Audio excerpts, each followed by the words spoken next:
Hello and welcome everyone to round two of the 2025 President's Cup. My name is Joe and I'm joined once again by the amazing Brian Escalante from UT Dallas, who is hosting this year's event. We just saw round one finish a couple hours ago. SLU ended up taking the lead 2.5 to 1.5 against the hometown team UT Dallas, and Webster drew against UT Rio Grande. And now we have round two, which has just begun. As you saw, the players in the playing hall have started their games. Brian, what game are we looking at here? Hey Joe, thank you for the welcome first of all.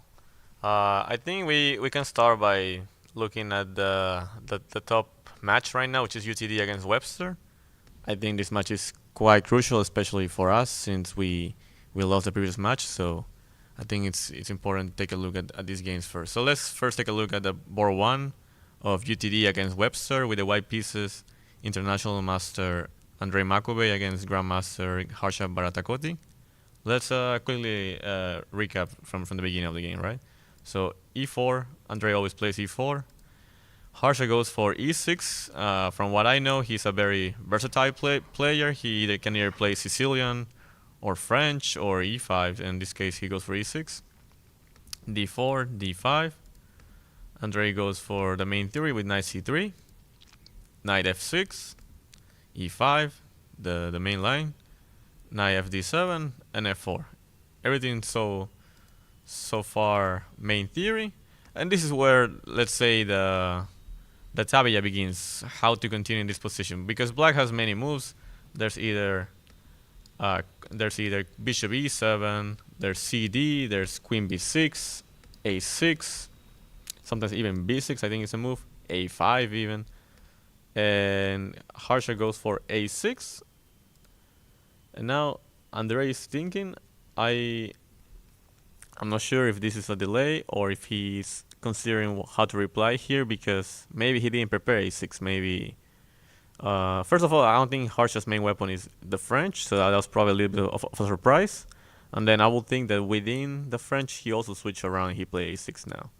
So from what I know, I think the main move here is queen d2 or either d takes c5 or I think even a3. I think those three are the main moves. But I mean, nothing special so far. I think this is gonna be a fighting game. I think once again, I think the player with the white pieces for every team should try to push, especially considering the result of the previous match, but always without losing objectivity. What do you think of these positions, Joe? Do you play the French either with the white or black pieces? So with white, I do play E4. e4, so I am subject to the occasional French defense, unfortunately. What line do you play? I believe it's called a classical. I just bring my knight to c3, and Uh huh. then So this line basically.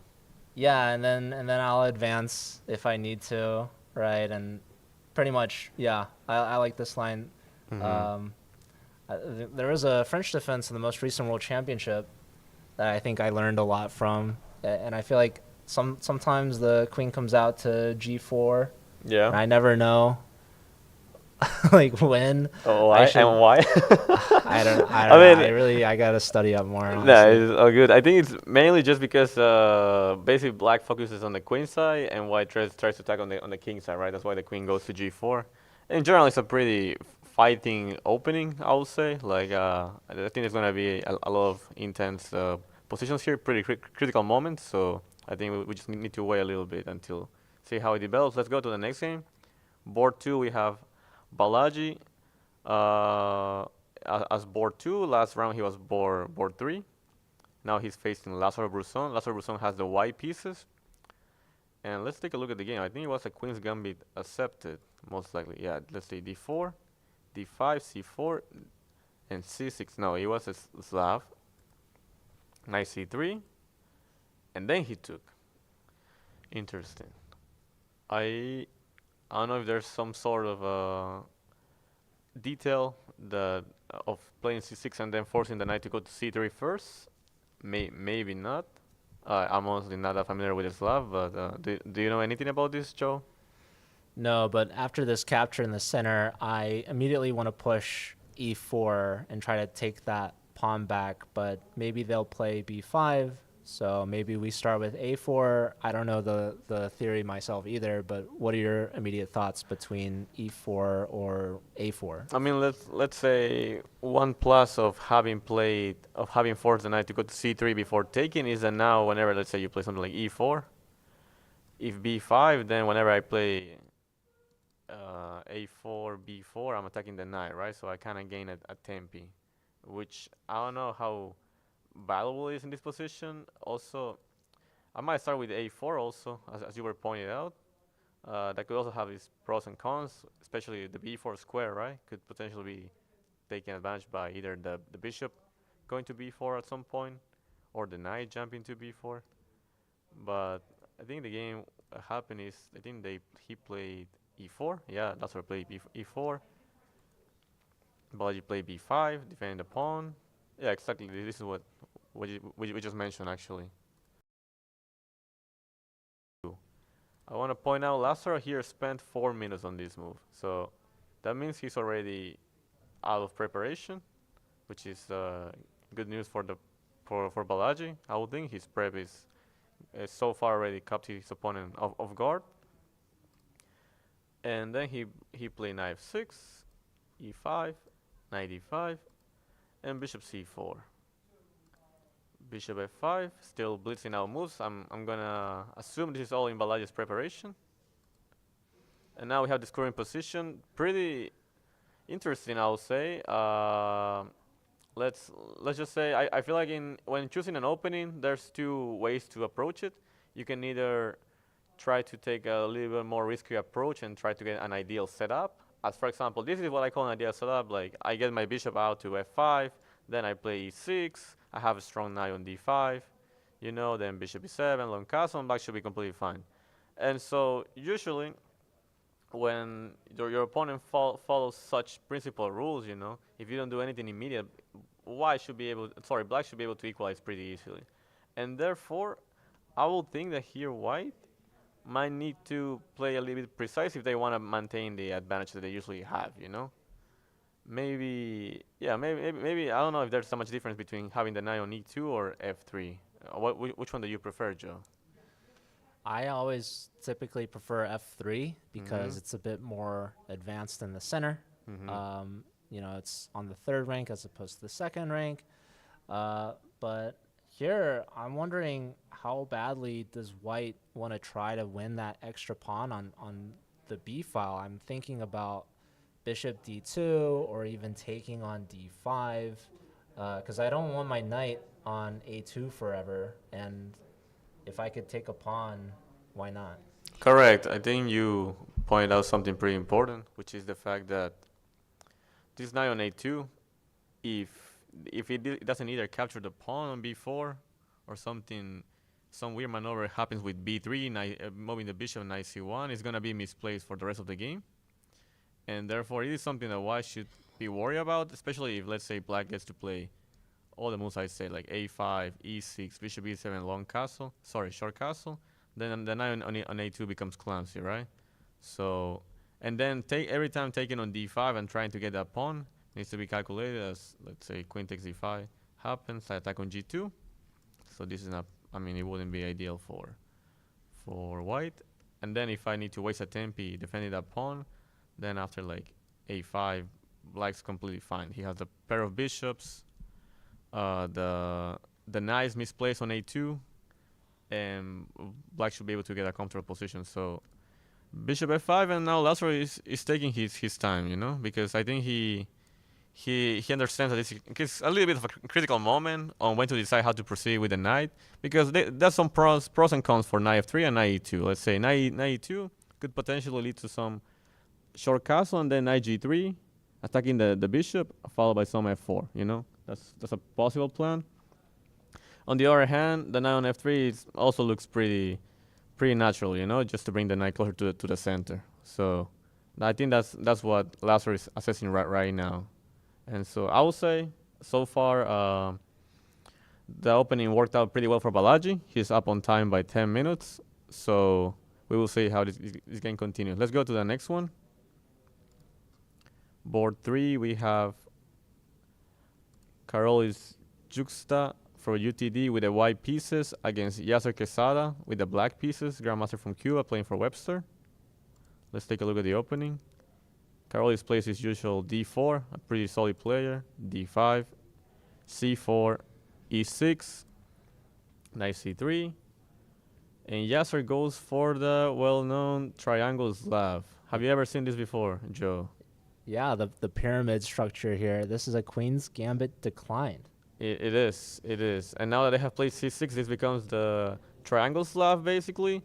And in some lines, Black wants to take on c4, and then the point of having the pawn c6 is that you can play b5 and defend that pawn, right? And here White has a couple of options. Let's see what... Carlos just went for e3. There's a really sharp line which goes with e4, trying to somehow punish the fact that Black has moved 3 pawns in the last 3 moves, and you can get to some really crazy positions like this. Queen takes d4, bishop takes d4, queen takes c4, and here there's a couple of moves. There's either knight e2 or bishop e2. I think knight e2 is the most precise. And then basically White has a White is a pawn down, but he has the pair of bishops and he's ahead in development. What if 2 pawns down? 2 pawns down? I think that may be a little too greedy. That's too much. Could be, depending. But maybe not here. I think maybe it's too much, right? Looks like it. That's a good counter move. Yeah, queen d6. And so, yeah. But Carol is probably... My guess is that he wasn't expecting this. This is a surprise from Yasser. And he's like, I'm not going to go for e4. I'm not going to go for all this prep. I'm just going to go for e3, get my system that I like, and then take all my pieces and see how it goes, I think that's the idea of playing e3 here. Knight f6, knight f3, knight bd7, bishop e2. Yeah, just following by castle in the next move. Castle, and b3. b6, bishop b2, bishop b7. And I think we just got like a equal balance position for both players. Like they both develop their pieces, they both castle. Maybe always White is a little bit preferable, but nothing crazy. I would say in general, I would say it's a pretty balanced position. It can go either way. What do you think, Joe? No, I think this is a very even position. Like you said, White may be slightly preferable because both the knights are on the 3rd. Right. Black has a knight on the 7th. White has a stronger center because both the D and the C pawns are on the 4th rank, whereas Black's C and D pawns are on the 5th and 6th rank. But overall, it's definitely a very even position. Both sides have a lot to fight for, so there's going to be a lot of progression in this game later on. Definitely. So in the meantime, let's go to the next game to see finally how the 4th board is doing, and that will be the whole match. Now, Aditya is facing Emilio. Both of them, they both won their respective games in the last round. So probably the 2 of them are feeling the momentum. Emilio with the white pieces from Webster University is playing against Aditya from UTD, Aditya Samant. Let's take a look at the opening. c4, e5, a3. Interesting. Okay, so my guess is that here Emilio just wanted to avoid any kind of theory and somehow just get some familiar structures that he's aware of, like the hedgehog, for example, the Najdorf, or in general any kind of Sicilian structure that he would like to get and just get a game. I think that's his strategy.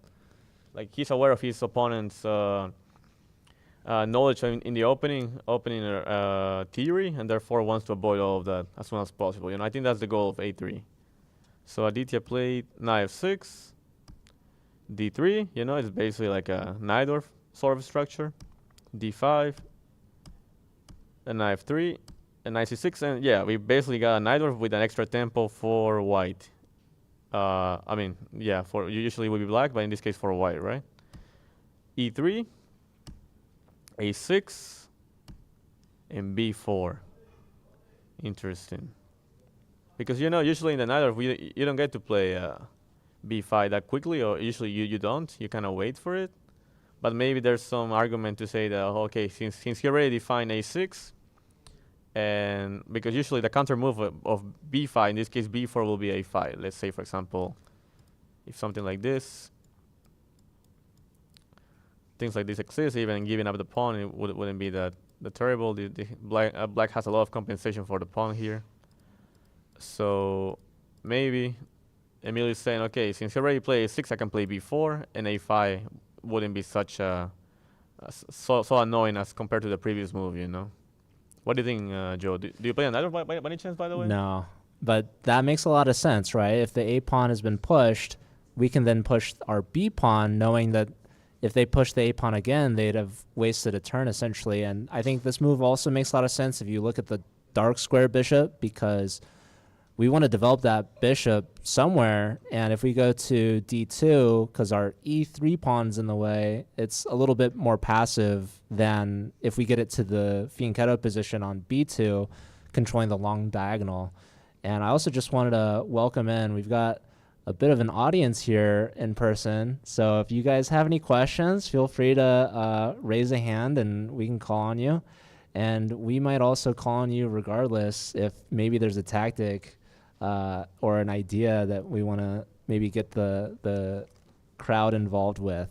So yeah, I think bishop to b2 is definitely coming up here for white, getting on the long diagonal. It does develop with the tempo against black's e-pawn, so black would have to take a step to make sure to protect that.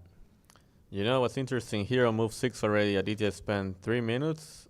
I would think that he was trying to somehow find which setups for white, you know, in the reverse Sicilian will be ideal for him. Then Emilio spent his time also, he played b4, and now Aditya spent 6 minutes and played g5, which is actually the top engine move. Wow. And Samant? yeah. And it's looking pretty good for black, honestly, if you think about it. Like, I'm going to play g4, maybe the bishop can go to g7, show castle, f5. Yeah, that's why usually the Neither players, they don't play, they don't push the b pawn that quickly, you know, because usually they want to first prioritize getting their king to a safe square or improving their knight first before pushing this pawn, because this can later on lead to a lot of trouble in the opening. As for example, now white needs to worry about bishop g7, which already threatens e4, you know, and then he also needs to worry about g4 coming, then the pieces being pushed out. Yeah, I think this is a good sign for Aditya. I would think he knows he needs to push if he gets the chance, you know. Yeah, so I keep hearing you call Samant Aditya. Is this a more common name for him that he goes by? So I think, if I'm not mistaken, Aditya is his first name and Saman is his last name. Okay, I see the initial S there. So do you have any fun facts about Aditya? Fun facts. Let me think. I mean, he joined UTD last August. He's a pretty quiet, calm guy, I would say. Always tries to keep things in control, but he's a pretty hard worker. I think that's the main quality that defines him. I think he's always ready to fight, you know? I think that's important. And he was also the only Dallas player to get a full point in the previous round. Yeah, I think since he joined the team, he's been constantly showing results. You know, also the Pan Ams, he scored pretty well. So super finals. So yeah, I think he's just constantly showing the hard work pays off. You know. So yeah, let's see how the game continues. Actually, Emil already played bishop b2. I would expect bishop g7 to happen pretty soon, honestly. And it's gonna be a fight. I think honestly this is ideal for Aditya. This scenario, getting this position with the black pieces, then probably Andre will also probably try to push with the white pieces. And Balaji also got a great position with black, as we were discussing. This Queen's Indian accepted, you know, sort of. I think he's still in prep. Lazarus is still thinking, you know. So that's good signs for UTD. So I think we can move to the next match for now. What do you say, Joe?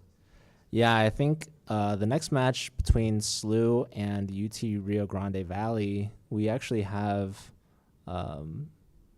Robbie back on that board one that we see in the player camera. So maybe we could check out his game. He's got the black pieces now. So here once again, two players who won their first games. Robbie against Duding. Duding with the white pieces. If I'm not mistaken, could be the highest rated player in the tournament. Am I wrong? Maybe. I don't know. No. Let's take a look how the game developed. So Dudin played d4. I think he's mainly a d4 player. Yeah, d5, c4, e6, knight f3, knight f6, and he goes for the Catalan. Right, this move g3 defines the Catalan, and Robbie takes the pawn right away. Interesting. Bishop g2 and a6. So he's playing a pretty concrete idea, because usually the most standard thing is to play bishop e7, bishop g2, short castle, and then d takes c4. But in this case, he takes first. Sometimes keeping the option of going with the bishop to b4, giving a check, and also in this case he plays a6 first with the idea of sometimes playing b5. So let me see how much time Dudin spent here. After a6, he played quite quickly, knight e5, just to know if he was still in prep or not. Bishop b4, check, knight c3, and knight d5. And now he spent some time. I would think, I don't think he ever prepared his position. I wouldn't think so. It looks pretty unique in my opinion. So I think both players, I think from now on they are both playing on their own, and I think it's a pretty rich position in ideas. I will say, I think it can go either way for black and white. Who do you prefer, Joe? Black or white? I would probably. I'm not sure. I like white. Black has double C pawns. But black's also putting a lot of pressure on the knight on c3. But I think white's going to be able to develop and defend pretty easily. But I like Robbie's clock. You said that both players are playing on their own. Robbie's only used 2.5 minutes. That's right. So maybe he's still in prep. Also, yeah, like white castles, like they don't even care about the c3 square, or what's going on there? Right. So here he had two options: either bishop d2, defending the pawn, or short castling. I would say in general, if there's a threat and you can just ignore it, I would suggest to do so. Like in this case, because take into account the fact that after castling, white has developed 4 pieces so far: the knight on c3, the knight on e5, the bishop on g2, and the king has already castled. Comparing to black only having the bishop and the knight out, I would think that taking another pawn might be pretty risky for black. Let's say after rook b1. It is true that white is 2 pawns down, but he has a lot of compensation for the 2 pawns, right? Mainly being ahead of development. Typical in the Catalan structures, right? And I would think that here white is preferable based on his development advantage. What do you think, Joe? Who do you like more in this position? Yeah, that makes a lot of sense. I see that obviously black has just taken a pawn with the tempo against the rook, but the rook looks really good on the open B file, especially as you're pointing out the fianchetto bishop, putting a lot of pressure on that B pawn. And also our knight is threatening their C pawn. So the loss of material is actually not really that bad, because it looks like you're going to get something back, and the B pawn is pinned. It looks like if you just play B5, you save that pawn, you save the C pawn, but unfortunately you'll lose your rook in the process. So people will tell you to watch out for those sniper bishops. They'll catch you off guard, but I don't think Robbie's going to blunder a rook in 1, although Robbie is quite the guy. He might surprise you. I guess. But yeah, that makes a lot of sense when you point it out. That does seem like a good position for white.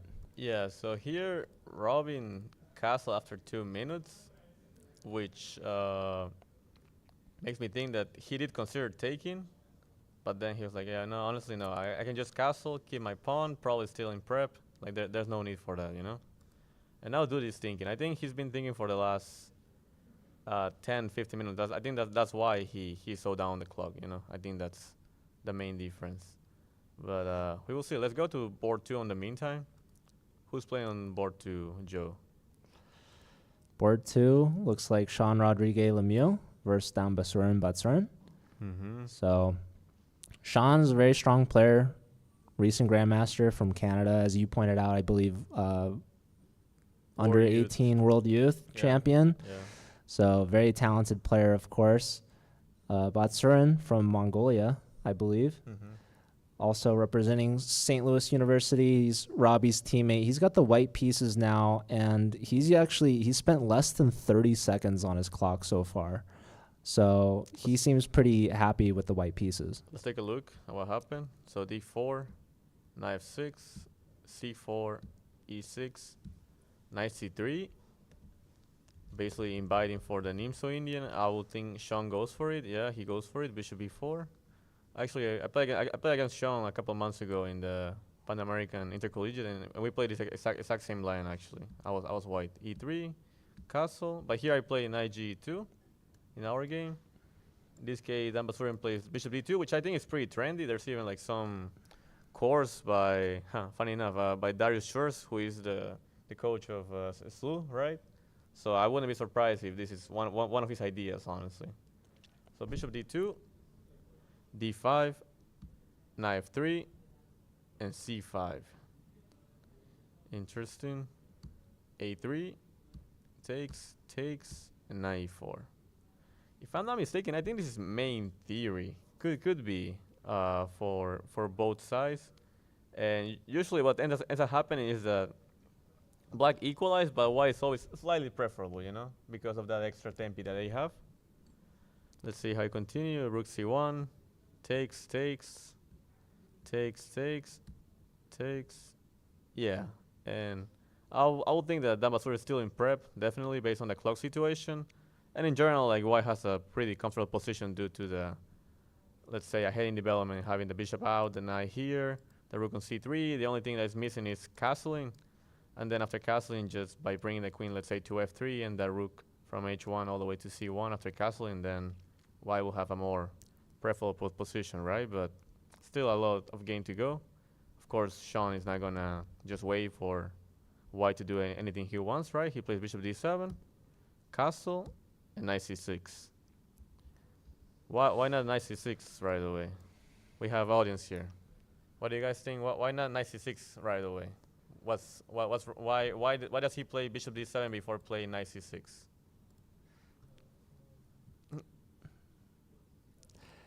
Our audience is very humble. No one wants. Oh, we got an answer on the way back. Okay, I'm wondering if you can play knight takes c6 and then if well, maybe that's not going to work. I was thinking you could throw a knight e7 check, but they're taking with check on d1. Right. That can't be it. Sorry. No, you're good. Maybe you're on the right track. It is a move. You're right. The main difference. Correct. Yeah, is the bad pawn structure. Like compared to having the bishop on d7, usually I would take with the bishop back and I keep my structure. It's a fun structure. It's not like a tactical thing you interfere No, on. yeah, correct. Yeah. It's just important to point out. Some people sometimes underestimate how quickly their structure can be put pressure on. And in this case, this pawn on c6, especially with the rook on c3 already, can potentially become a weakness for black, right? That's why he plays first bishop d7 here. But I also want to give a shout out to our first volunteer to answer that question. That's Dr. Alexi Root there in the back, who actually teaches here at the University of Texas, Dallas. She actually has a class that offers extra credit for attending. So if you guys are one of her students, welcome. But yes, that's correct. We're developing the bishop, showing some patience before developing the knight so that we can recapture with a piece rather than with the pawn ruining the structure. Mm-hmm. Then white castle, knight c6, and knight f3. Yeah, I think Dambasurin doesn't want to trade pieces so easily, right? So that's why knight f3, just keeping the tension, it's the best way to go if you have the white pieces, in this sort of position. Queen e7, queen c2, rook c8, and now white's thinking. Yeah, I mean, I would say nothing so special for white. Maybe just slightly preferable, but I think black is close to equalizing. What do you think, Joe? Yeah, I'm surprised how much Sean traded earlier. There was a huge mess of pawns in the center that have just completely cleared out, and it looked like white was a bit more developed with their pieces, and black has been spending some time trying to catch up. But it's still relatively even. I definitely give a slight edge to white. I'm just trying to think where that last piece is going to go, that rook on f1. Do we want to go to the completely open d file? Are we going to go to the c file and triple up with all of our heavy pieces? Maybe there's some tactics, some pins along the line. So I would be more excited to play with the white pieces here. Yeah, me too. Honestly, I don't know if I would have placed the queen on c2. I don't know if that's thematic here. I would have played on e2. It looked more natural to me here, and then connect the rooks, in this way. But who knows? Maybe there's some idea behind queen c2 to gain a tempo with bishop d3. Also, sometimes if the queen moves away from e7, then I can play knight g5 also. Maybe that's the idea. But yeah, I would say pretty balanced so far. Let's go to the next game between Gabriel Cardoso with the white pieces from UTRGV against Nicolisi, who won his previous round against Balaji, right? And so we have now Nicolisi with the black pieces. Let's see how the game developed. Started with c4. From what I know, I think Gabriel can play almost any move. On move one, either c4, d4, e4, e5, knight c3, knight f6, knight f3, knight c6. Here's the tabia. There's an argument for e4. There's also queen c2 sometimes, g3 here, and he chooses e3 simply to play with d4. Nicolisi plays bishop b4, queen c2, all this sort of main theory. Takes, and queen e7. I actually never seen this before. I thought usually black takes on c3 after white plays a3, although in this case if castle, the idea is mainly to go knight d5 here and kind of gain a tempo over the bishop. But he went right away and he took it. He's like, just give me that knight, I'm tired. And then he played queen e7, and after that he wants to play d6, a5, short castle. That's a good thing about these structures, that even though you're losing the pair of bishops, usually your game becomes pretty easy. Your plan is pretty straightforward, and I think that's the idea that Nicolisi has here. What do you think, Joe? Who do you prefer here, white or black? Well,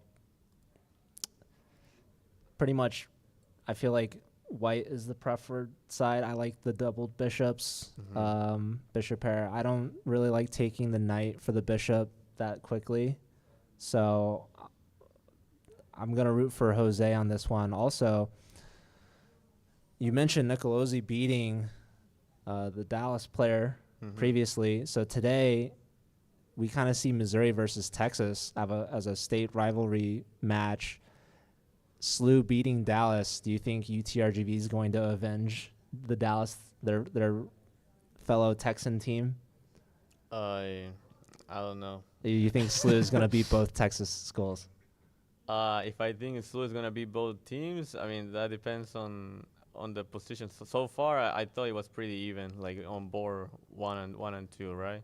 And this one also seems like it. I think it's pretty tight, honestly. I think anyone can win this tournament. It's all about a matter of momentum, and I will say focus. Like this, having the nerves in the critical moments, I think is what in the end plays a huge role, I will say.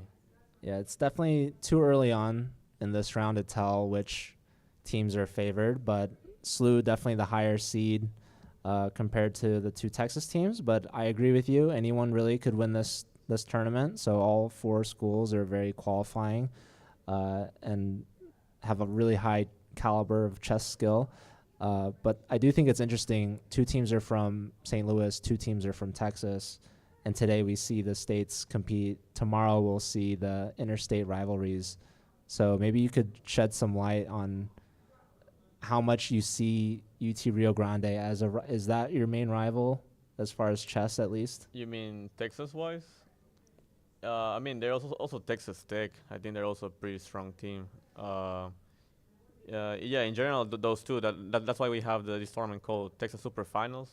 That happens once a year, and yeah, I mean, it's always a pretty hard tournament to win. I would say, like, I think we won it in 2023, if I'm not mistaken, and last year we got second, and so yeah, it's always a constant fight, and you know how also like each team constantly tries to recruit new players, you know, so there's new matches, new rivalries, you know, and so yeah, I would say it's honestly playing in a collegiate events is a pretty interesting experience. I would say overall. So who won the Texas championship this year? This year, no, I mean this year is gonna happen in September. It usually happens in September. Oh, so last year was Last, so it happens at the start of the school year. it happens. Yeah, correct. Yeah, So in September it was you guys got second we to got second. I think first was Texas Tech. Okay, wow. Yeah, yeah, and but you know, but then you see like in Panems, you know, like our B team beat them, you know, and that's how we qualified to the final four. So Oh, very nice. so yeah, it's always it can always go either way, you know, like that's why I'm saying like I think anyone can win these tournaments. It's all a matter of momentum now, I would think. As far as sports go, I learned something yesterday about UT Dallas. Apparently, your football team is undefeated. Is that right? Yeah. Does anyone know why is that? Do you know why? No. Exactly. They've never lost. They say we don't have a football team. Yeah, we don't. We have a chess team. We're cooler than that, you know. We don't need football. We don't need a karaoke club though. I don't think we have one of those. Well, you and I have microphones. That's true. That's true. What? Well, I heard the mascot's the Comets. It's Timok, isn't it Timok? Oh yeah. Enark. And how does he look like? Correct.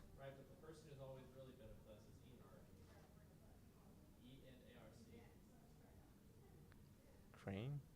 I don't know. Oh. Yeah, so I didn't go to school in Texas. I went to University of California at Los Angeles, and they say that UCLA actually stands for under construction, like always. So I think it's a pretty common theme for universities to be constantly under construction. Mm-hmm. So shout out to Enark. And very nice. Yeah, I heard there were some President Cup T-shirts. I think Alexi there's rocking one of the T-shirts from the event. There it is, looking very nice. Alexi could be a model for college chess merch for sure. So there it is. There you go. I got to get my hands on one of those. Also, I did get a sticker. They gave me this President's Cup sticker. I don't know if the Yeah. camera can zoom in. No, it's I way too didn't. I didn't get one. I'm gonna complain for that. What is this? Well, you've got already. I mean, their Blazers got the logo on it. That's It's very true. nice. That's Custom made there. Looking good, huh? Looking Yes, sharp. for Yeah, sure. There you go. And we have some Webster fans tuning in here. Yeah. Fun fact: I actually live in St. Louis, and on my flight, I found out I was sharing the plane with the Webster team. So we flew here together. It's been quite the storm. It's been raining a lot, so our flight had to go around a storm to get here. But I'm sure the Dallas team is very grateful they didn't have to travel. It's very nice to have the home field advantage. You know, as I was growing up and constantly playing tournaments, people would usually say, "Oh, you're so lucky, you get to travel a lot." And honestly, yeah, it's a privilege. But then at some point, when you have gone to the same place to play the same tournament like 10 times, you just want to play right next to your house, you know. Like it's just convenient to just play on campus That's as why I right like playing online. Shout out to chess.com. now. You got a sponsor by then, right? Yeah, don't even have to get out of bed. Let's go. What a legend.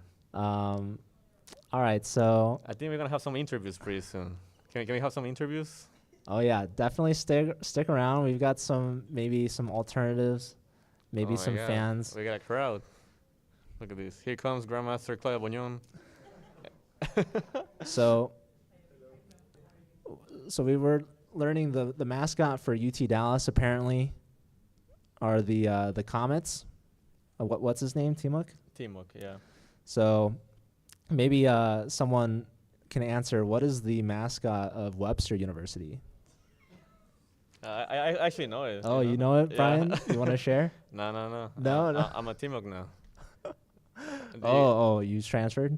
I transfer, yeah. So you're yeah. So which school has the better chess team? I mean, we do, right? I guess we'll find out after their match, right? Or wait, no, they drew in the first round. They tied 2-2. Yeah. Did they? Who? No, I'm thinking Rio Grande. Sorry. No, we lost. Dallas and half to 1.5. Dallas and no, you guys lost to SLU. You're playing Webster now. Oh yeah, that's true. Yeah. Okay. So the A teams are battling it out currently, but what if their B teams played? Did they play at Pan Am's? Who? The B teams? Dallas and Webster? I don't think Webster has a B team. No, Do no. they? No, you They're guys don't they're have a here B right team, now. Yeah. Yeah, look. That's true. We're gonna interview you pretty soon. Don't worry. Yeah, it's okay. How many Annas are on the Webster staff? That's a trivia question. You know, some people say 5. I say 6, just in case. 6? You know, yeah, just in case. Just in case of what? Yeah. There's an extra. Yeah, maybe. Who knows? How many Annas do you have? Do you have an Webster? official 3? 3? Yeah. Okay. Uh-oh. All right, we got to learn more about that. So this is the position by Cardoso and Nicolisi.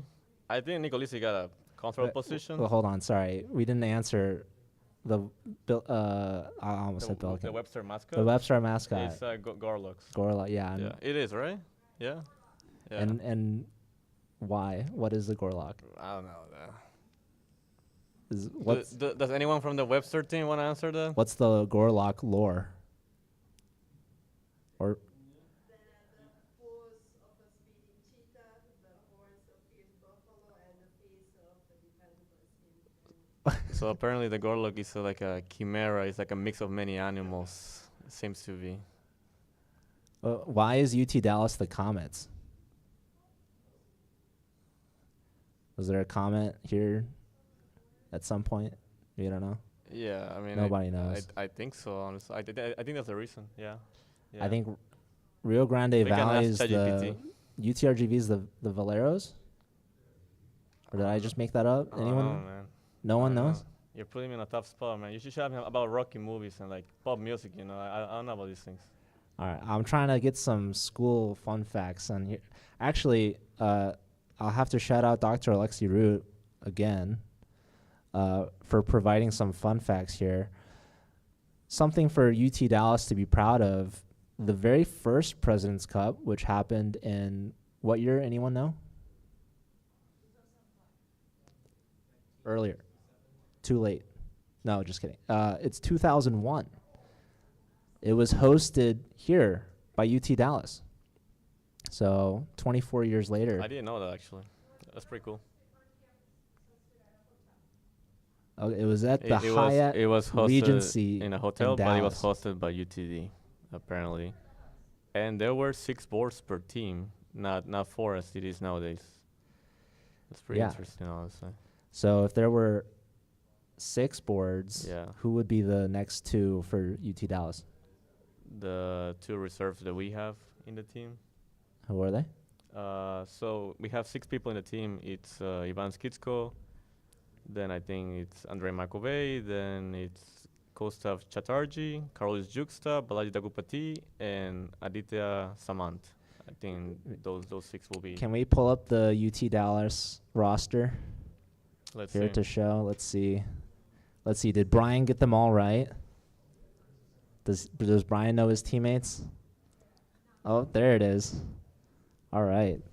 So yeah, and so McAvey, is this listed in I see we've added Corollas on, so I see the coach actually is here, Julio Sedora. Maybe we could ask him on his lineup strategy, because the 4 players he chose were different, right? For this round, or are they the same? Yeah, I don't know if he wants to reveal those secrets. Do you want to, coach? Well, Julio might be giving a tour right now, so I don't know. Can you join the Do commentary you for a want second? to interview Julio? Come here, coach. Come here. All right, round of applause. We're bringing in Julio. Honestly, this room is packed with so much talent. We couldn't put everyone on the stage for an interview, but we'll obviously make some time here for the head coach of the UT Dallas chess team. Also graciously invited not only all the teams, but invited me as well. So, Julio, I wanted to ask you, obviously with 2 alternate players, a team of 6 total players, how do you choose which 4 to submit for your lineup? It mainly depends on their shape and, of course, level of confidence. So it's up to how we assess them. I know it's subjective, but we look at how they play, and that's pretty much it. So did you have any switches between rounds 1 and 2? Yeah, we did, and there's like a conversation between the coaches and the player, and you take it round by round, but depends. Sometimes player feels good, other times doesn't. Depends on the position, as we say.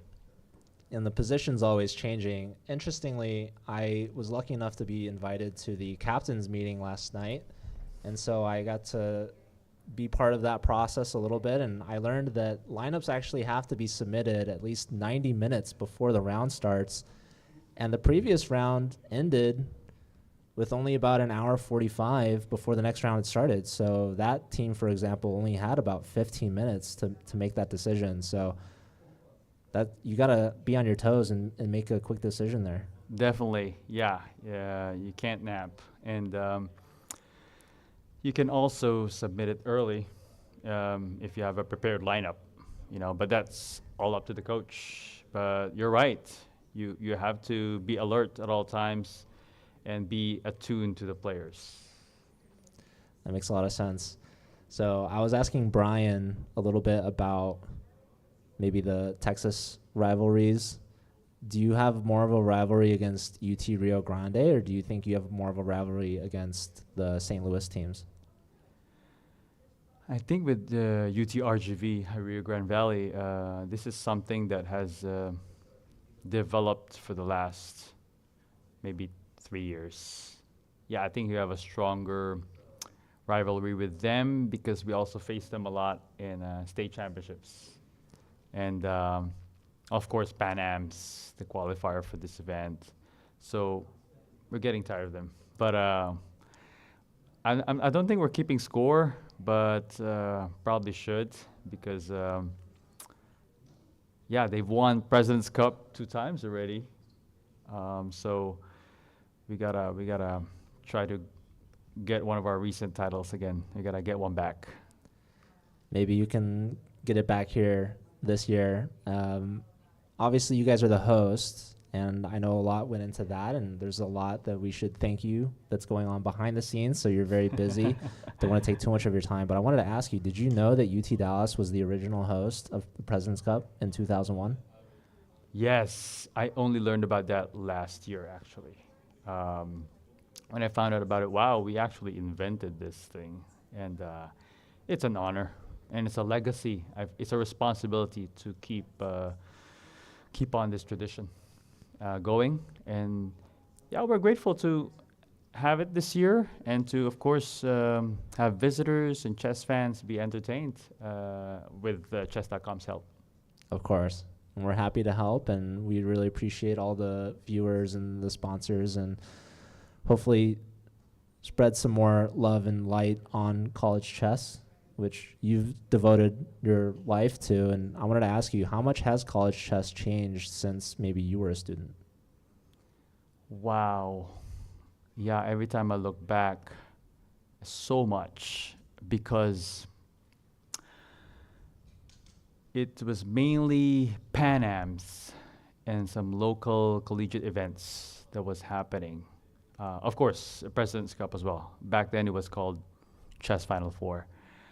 There was very few tournaments happening back then, and not as visible as we do now.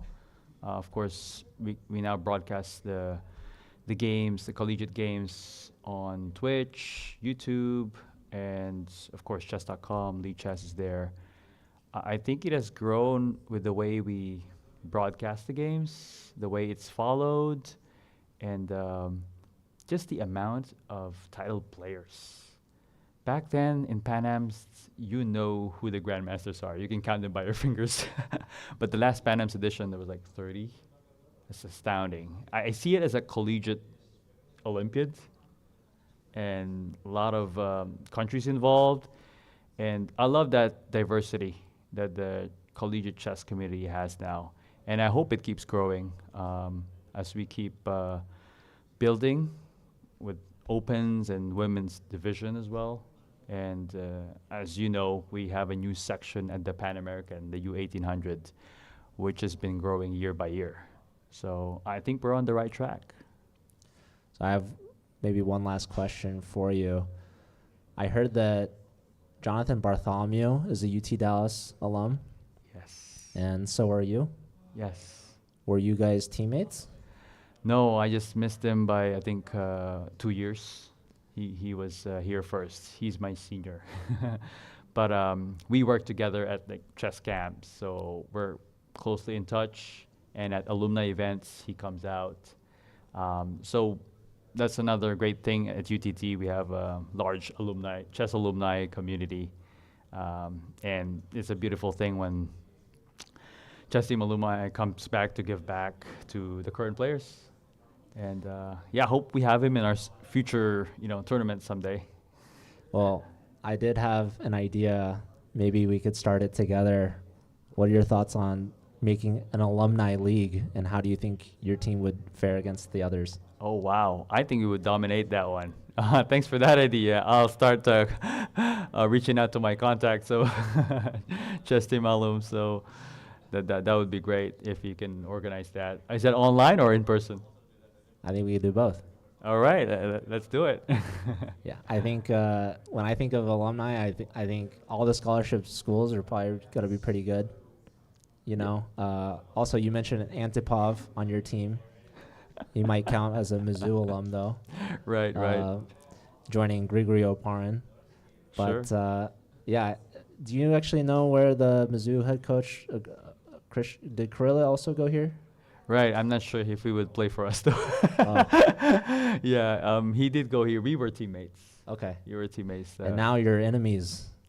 Yeah. Rival coaches. Friendly rivals, we could say, because they're still one of the relatively younger programs out there. So, yeah, we'll see how strong the rivalry gets over the years. Awesome. Well, do we have another guest that we can interview? Yeah, we or can. is Julio gonna also give us some chess analysis? I think we can interview one of the Webster players. Oh yeah, The do we have women any grandmaster. volunteers? Oh, Yeah, Anna. I should have Anna on the show. Is Anna? Oh, three ready? Anna. I think she's ready to go. All right, All right. welcome. All right, thanks, Joe. Of course. Thank you, Julio. All right, can we quickly show the Webster lineup?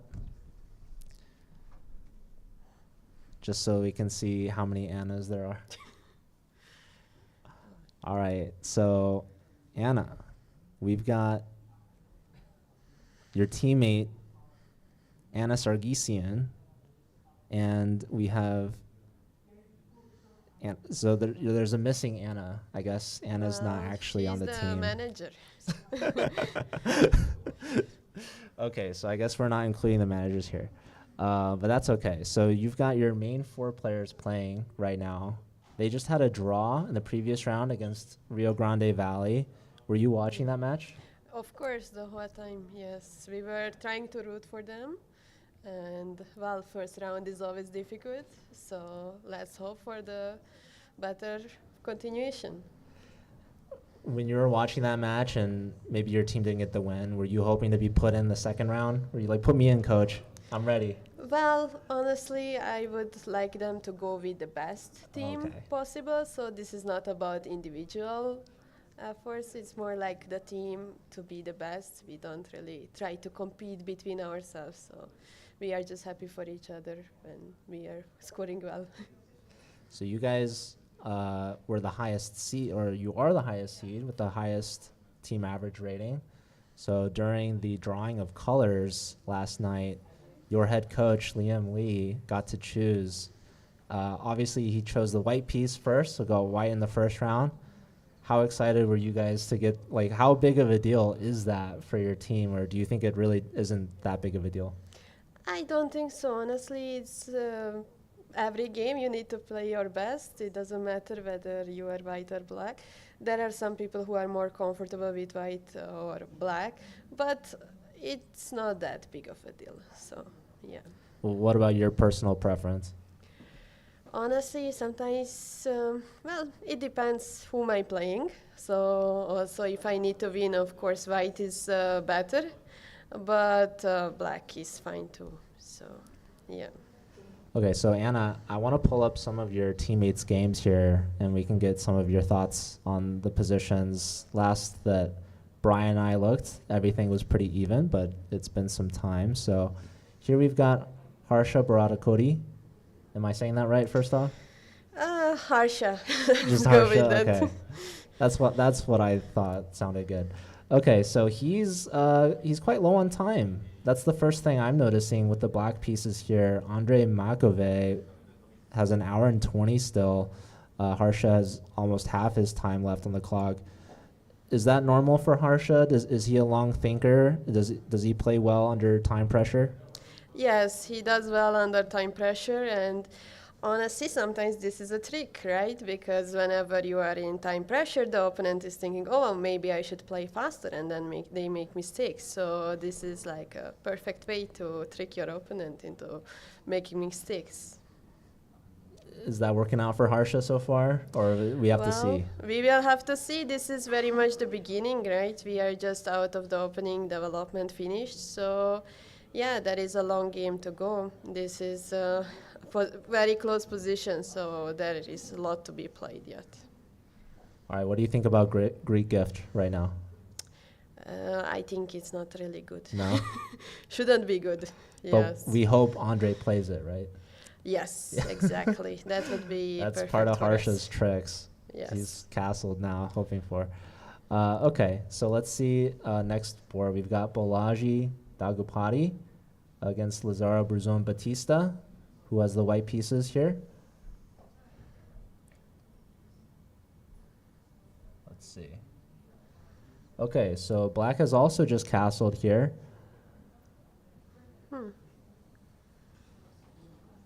Would This you seems to be a nice position for us. do you think Lazaro would take the knight on d5 and try to win the b pawn at some maybe like queen d2? Well, that would be a pretty optimistic try. B-pawn can be protected in many Yeah. ways. So, like, if black just brings the rook over, that's not going to work out. So he needs to do a better strategic plan, but overall I feel pretty positive about this position. I would probably take white. Maybe queen a4 is an idea. Well, that could be something to try to target the c6 and b4 pawns both, and then bringing the rook. So yeah, that could be something to try, but well, I think if he tries to select a plan, that would be his best shot, because yeah, this otherwise if you don't have a good plan, you cannot make progress in chess. So it's up to him, what is he trying to do. So you said you like white's position. How do you like white's knight on a2?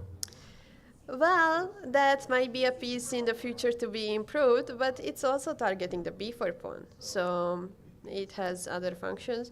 Now, maybe later on, if b4 pawn gets protected, then white can transfer the knight somewhere else, but over right now, it doesn't create that big of a problem. Yeah, it's definitely true. Every piece has its purpose. And I really like how you're analyzing and thinking.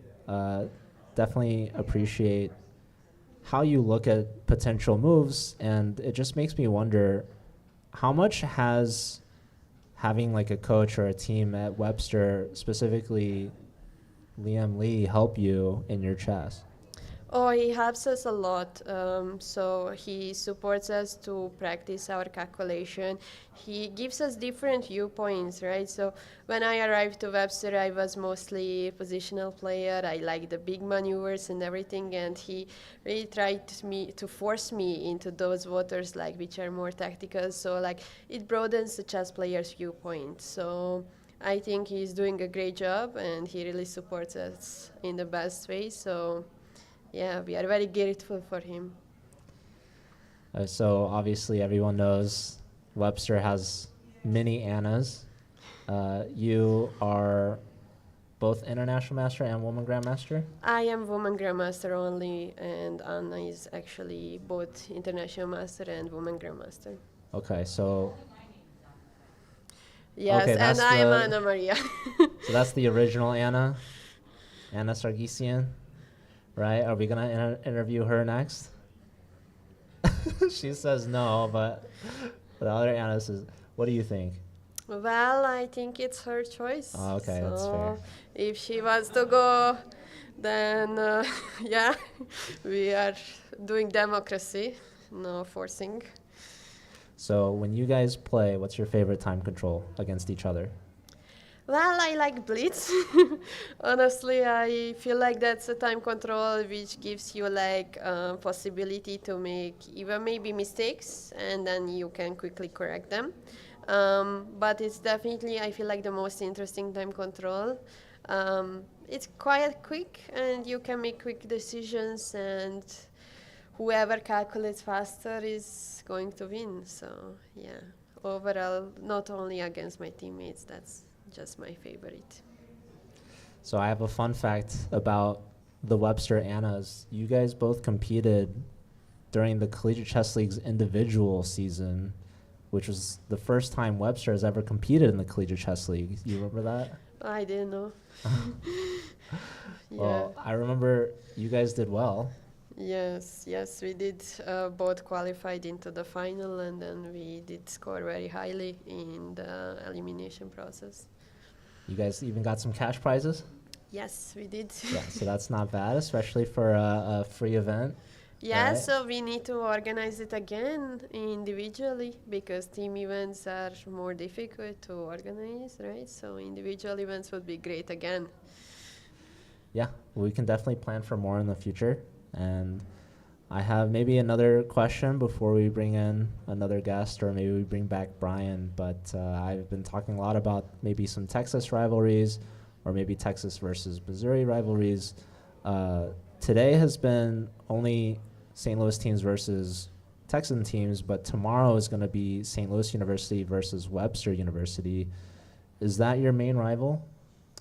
Honestly, I don't think we have main rival. It's more like we want to win, and we know that we are capable of that, and we are trying to do our best towards it and giving our best efforts, all of us team players. So I think that's how you should go. You should play against the pieces and not just focus on your opponents.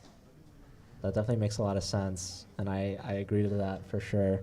I do think sport rivalries make things a little bit more fun. It's kind of like a sibling rivalry in a way. Maybe you have some sort of Anna rivalry going on a little bit. No. Yeah. Do you have any fun facts about Webster, maybe besides their mascot is a Gorlock? Fun fact. Well, that's a good question. Well, this year we won as an all-female team in the Pan American, and we scored very high in the overall seed as well. Like we became very high ranked. We were tying with the fifth place, I think, and that's I think a very great accomplishment. So Yeah. yeah, I heard some people talking yesterday. Maybe we can start like a women's college chess championship match. that would be interesting. Yeah, You think Webster would win that? yeah, that would be our challenge. But also, I think we can again prove that we are very good at what we do. I think obviously Liam Lee's been doing such a great job as coach, but before him it was Susan Polgar. Maybe we can ask if we can start some sort of college chess championship through USCF with maybe Susan's help. Well, that's up to you guys to discuss. Bec- Yeah. I'll ask Susan myself. Yes, that's a good idea. No, I don't know how to do that. Well, No, I'm sure we could figure something out. yes, Oh, her okay. son is here among us, and he can probably talk in her name. All right, we'll bring him up to guest interview next. That's a good idea. Well, we should just bring up the whole Webster team at this point. Just no. Yeah. It seems like you're very brave out of your friends. Well, it was a hard choice, Ah. but yeah. Okay, so Tom. Okay, well, we do have two other boards that we haven't looked at yet in this match. Uh, We're gonna rope in Anna to continue. all So, right. or no, she's you gotta choose a volunteer now. Okay, someone volunteer. Oh, Be brave. she doesn't want to be a. Oh, look at this. All right. Then. Well, thank you very much. so much. Yes, Thank you. and good luck to your team. It wouldn't be complete without talking to both Anna, the Yes. original Anna, actually, the only Okay. Anna. Yeah, the only Anna. Okay, so Anna, we've looked at two of the games so far, but here we Mhm. have Emilia Cordova from Mhm. Peru. He won his first round. Yes, I saw the game. Yeah, that was a very nice game by him. So you think he'll follow this up with another one? Saman also won his game, so both these players are a perfect score so far. Yeah, I'm hoping so. Let's see how is the game going. Okay. Yeah, we so can start from this. It's a little, as you can see, it's minus 0.21. So I'm gonna look at the engine. we like the eval bar. I know Brian actually doesn't like the eval bar, but I definitely need it. So Especially considering the fact that Anastasia brought me here telling me it's an interview, not a game analysis. So okay, I'm gonna look at we the threw a engine. curveball at you. Yeah, Sorry. I'm gonna look at the engine. But it's still only like, oh no, you guys didn't continue. Okay. I mean, it's an equal position. Yeah, Black hasn't castled yet. That's all I can say. They've Point extended. 20, equal position. Okay, so it was favoring Black slightly. Now it's favoring White slightly. Why do you think that is? Well, I don't really think from point two we can really guess whether white is better or black is better. But position-wise, I think I would take white for sure. I would take white, and I think Amelia also likes his position better. As you could see from the opening, he didn't really want to go into some line, so he just chose something to play and outplay his opponent. So I'm hoping that he will do so. Yeah, I like it for white. I'm not sure what are the ideas in this position. I never play c4. The c4 expert in our team is Anna Maria, so I have no idea about c4. Oh. So Yeah, I should have asked her about this game when we had you a should have missed opportunity. You did have the opportunity. Well, but what's yeah. your opening of choice? I play e4 or d4. I equally know nothing about them. Stop laughing. But This is yeah, a very serious interview up here. very serious. Okay, should we so move on to the? well, to I the I other? liked what you said about him not necessarily going into a particular opening, just trying to outplay him. with like a move like a3 on move 2. So that definitely makes a lot of sense. And Samant's on a Yeah. think tank right now, under an hour on the clock, and hasn't castled, right? Mhm. But do you expect black to maybe castle queenside? I think so. You wouldn't really want to castle in the king side because the pawns are way too advanced. And maybe some f5 ideas would happen. Yeah, I can't really imagine how would black castle in the short side, king side. Yeah. So I guess some f5, bishop out, and then lone castle. And yeah, the earlier game, Emilio's earlier game was also he was black, and again he got a little worse from the opening, but he just got a position, a playable position where he could again outplay his opponent. So I guess the experience that he has is enough compensation for opening. And yeah, we have the last game, Yasser Casada Perez up This against one. Carolus Yuxta. Yeah. Oh, okay. Let me go from the opening, please.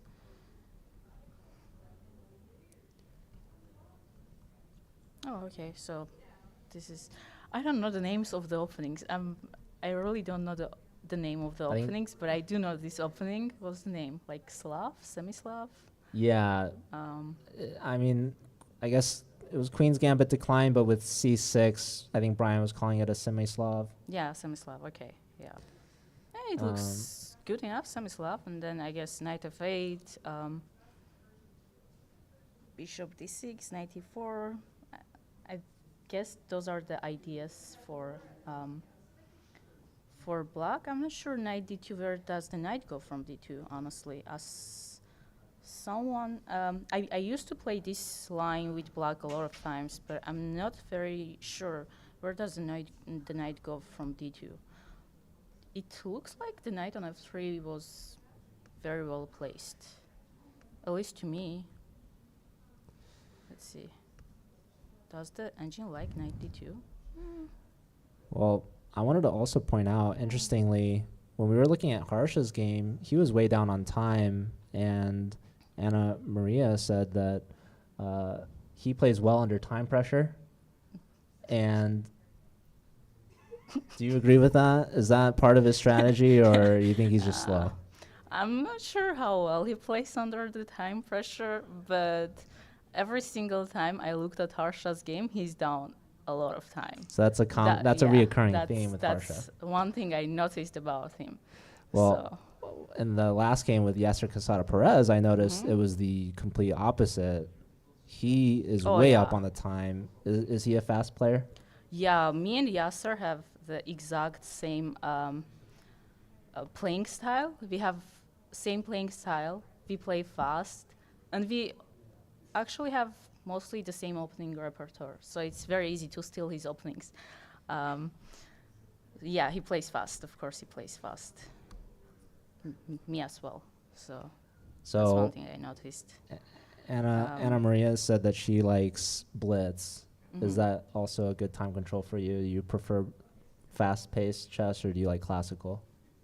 That's, I don't know. Like, I like classical better because I can take my time and think about the moves. Because in blitz, you're mostly relying on tricking your opponents rather than enjoying the game. Also, after every single blitz game, I feel so nervous and so stressed that I don't like the mental state I am in after the blitz games. One more thing, if you lose in a blitz game, you don't have enough time to mentally prepare for the next game, especially if the loss was very painful, like winning game and you lose a winning game. Yeah. So I would say classical. Rapid is no. It's like in between. You don't know what to do in rapid. Like, I don't like rapid much. That makes sense. I think it was Dubov, Yeah, who had I, an interview. I Yeah. said that and I remembered him and he's like, you don't know It's- whether to sleep. yeah. That's a very famous interview. I won't quote. Yeah, people can look that Yeah. up if they want on their own. But Yeah. the question I think was, what was your favorite time control? And he said, Yeah. I don't know, but I know my least favorite is rapid Yeah. because it's not like blitz and it's not like classical, right? So Yeah, you should right. just choose, is it a serious game or is it a not serious game? Rapid's kind of in the middle. Yeah, I had one more question for you.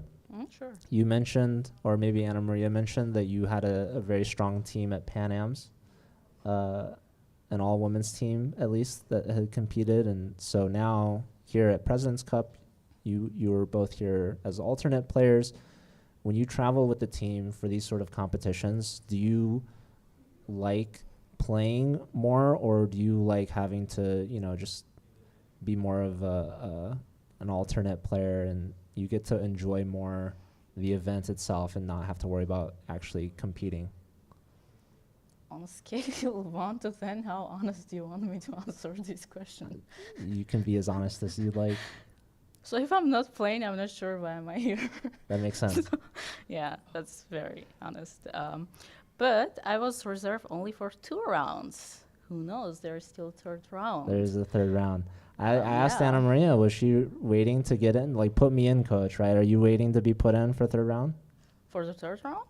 Yeah, I think Solu's forward is not even that strong. I can definitely play tomorrow. Yeah, why not? Why the fourth board? Because I'm a reserve. What if you and Anna Maria got put in together? Would you still be fourth board? Come on. Come on. I don't actually. You're I don't not know your. gonna take well, out 2 gems. She right? mentioned that you have the international master title. Yeah. Are you going for grandmaster? I haven't gone for it for the past 5 years, but hopefully when I graduate, I'll try to do so. Yeah, especially since now I have more motivation. I'm representing United States, so I have more motivation. There is some prizes when you get to gem title. I've heard. Yeah. Yeah. Congratulations. Did you switch federations recently? Yeah, very recently in March. Okay. So last month. Yeah, So now you can compete also maybe in like American Cup. hopefully next time. Hopefully. And yeah, shout out to the St. Louis Chess Club. I believe this was a Jean that started the prize funds for American women grandmasters. Right. Yeah. Yeah, so that would be very exciting. And also you could maybe compete in the U.S. Women's Championship. Yeah. Let's hope so. Yeah. Is that like you have to qualify through rating or through winning certain events, or is there like an invitation? Have you looked into it? I looked at it. I think if I don't drop my rating, I should be. You should qualify? Able, yeah, I should qualify with my rating. Yeah. Have you ever played Alice Lee I did once last Olympiad. Yeah, I lost to her. in the Olympiad? Yeah. But now you would be teammates. If I get to If the you- Olympic so- team, yeah. So as they say, if you can't beat them, join them. I mean, well, Oh, Alice is I'll very play strong. with her in the future, right? Yeah. So we'll see. Okay. Did you want to maybe analyze more, or did you want to bring in Brian back? Or you have another, you want to... Let me just look at the games, and then you can. Okay. So walk bring us Brian through back. quick thoughts. Yeah. We have Andre versus Okay, why is Harsha. this a mistake? Why is this a Okay. mistake? Oh, a miss. 95 is also Inaccuracy. Yeah. Winning a pawn. Grabbing a pawn. Was there something wrong with? Nah. Bishop takes, then Greek gift. No, that's with the check. Oh, true. Could there still be bishop takes h7 though? It's not going down, so there is. Okay. Well, we were King hoping that he takes, would Greek gift Knight when it was bad, G5. Okay. but he missed And it. I think this is touch screen. No. No. Okay. I mean, you could try. Yeah, I could try. Let's see. We might have to Oh, clean no, it's it. not. I think we can just take it and then rook lift, like rook f3. Wow. Yeah. So missed that opportunity was- from that Andre was the- McAvey. Yeah, and then rook f3, rook h3. Nice. Nice So- job by Andre. Not seen it. Okay. Let's go a little back. I mean, I saw it when Black okay, initially knight d4. castled, but it wasn't so good. Okay. So we are safe. All right, so Harsha has. Hmm. This is all part of Harsha's plan. Yeah, I think he was like, Andre won't see bishop h7. Okay, let's see the next one. The evaluation bar says white's much better, of course, but I'm not sure if I have enough understanding why. Why so? Because can't black just say c5 do some c5 at some point?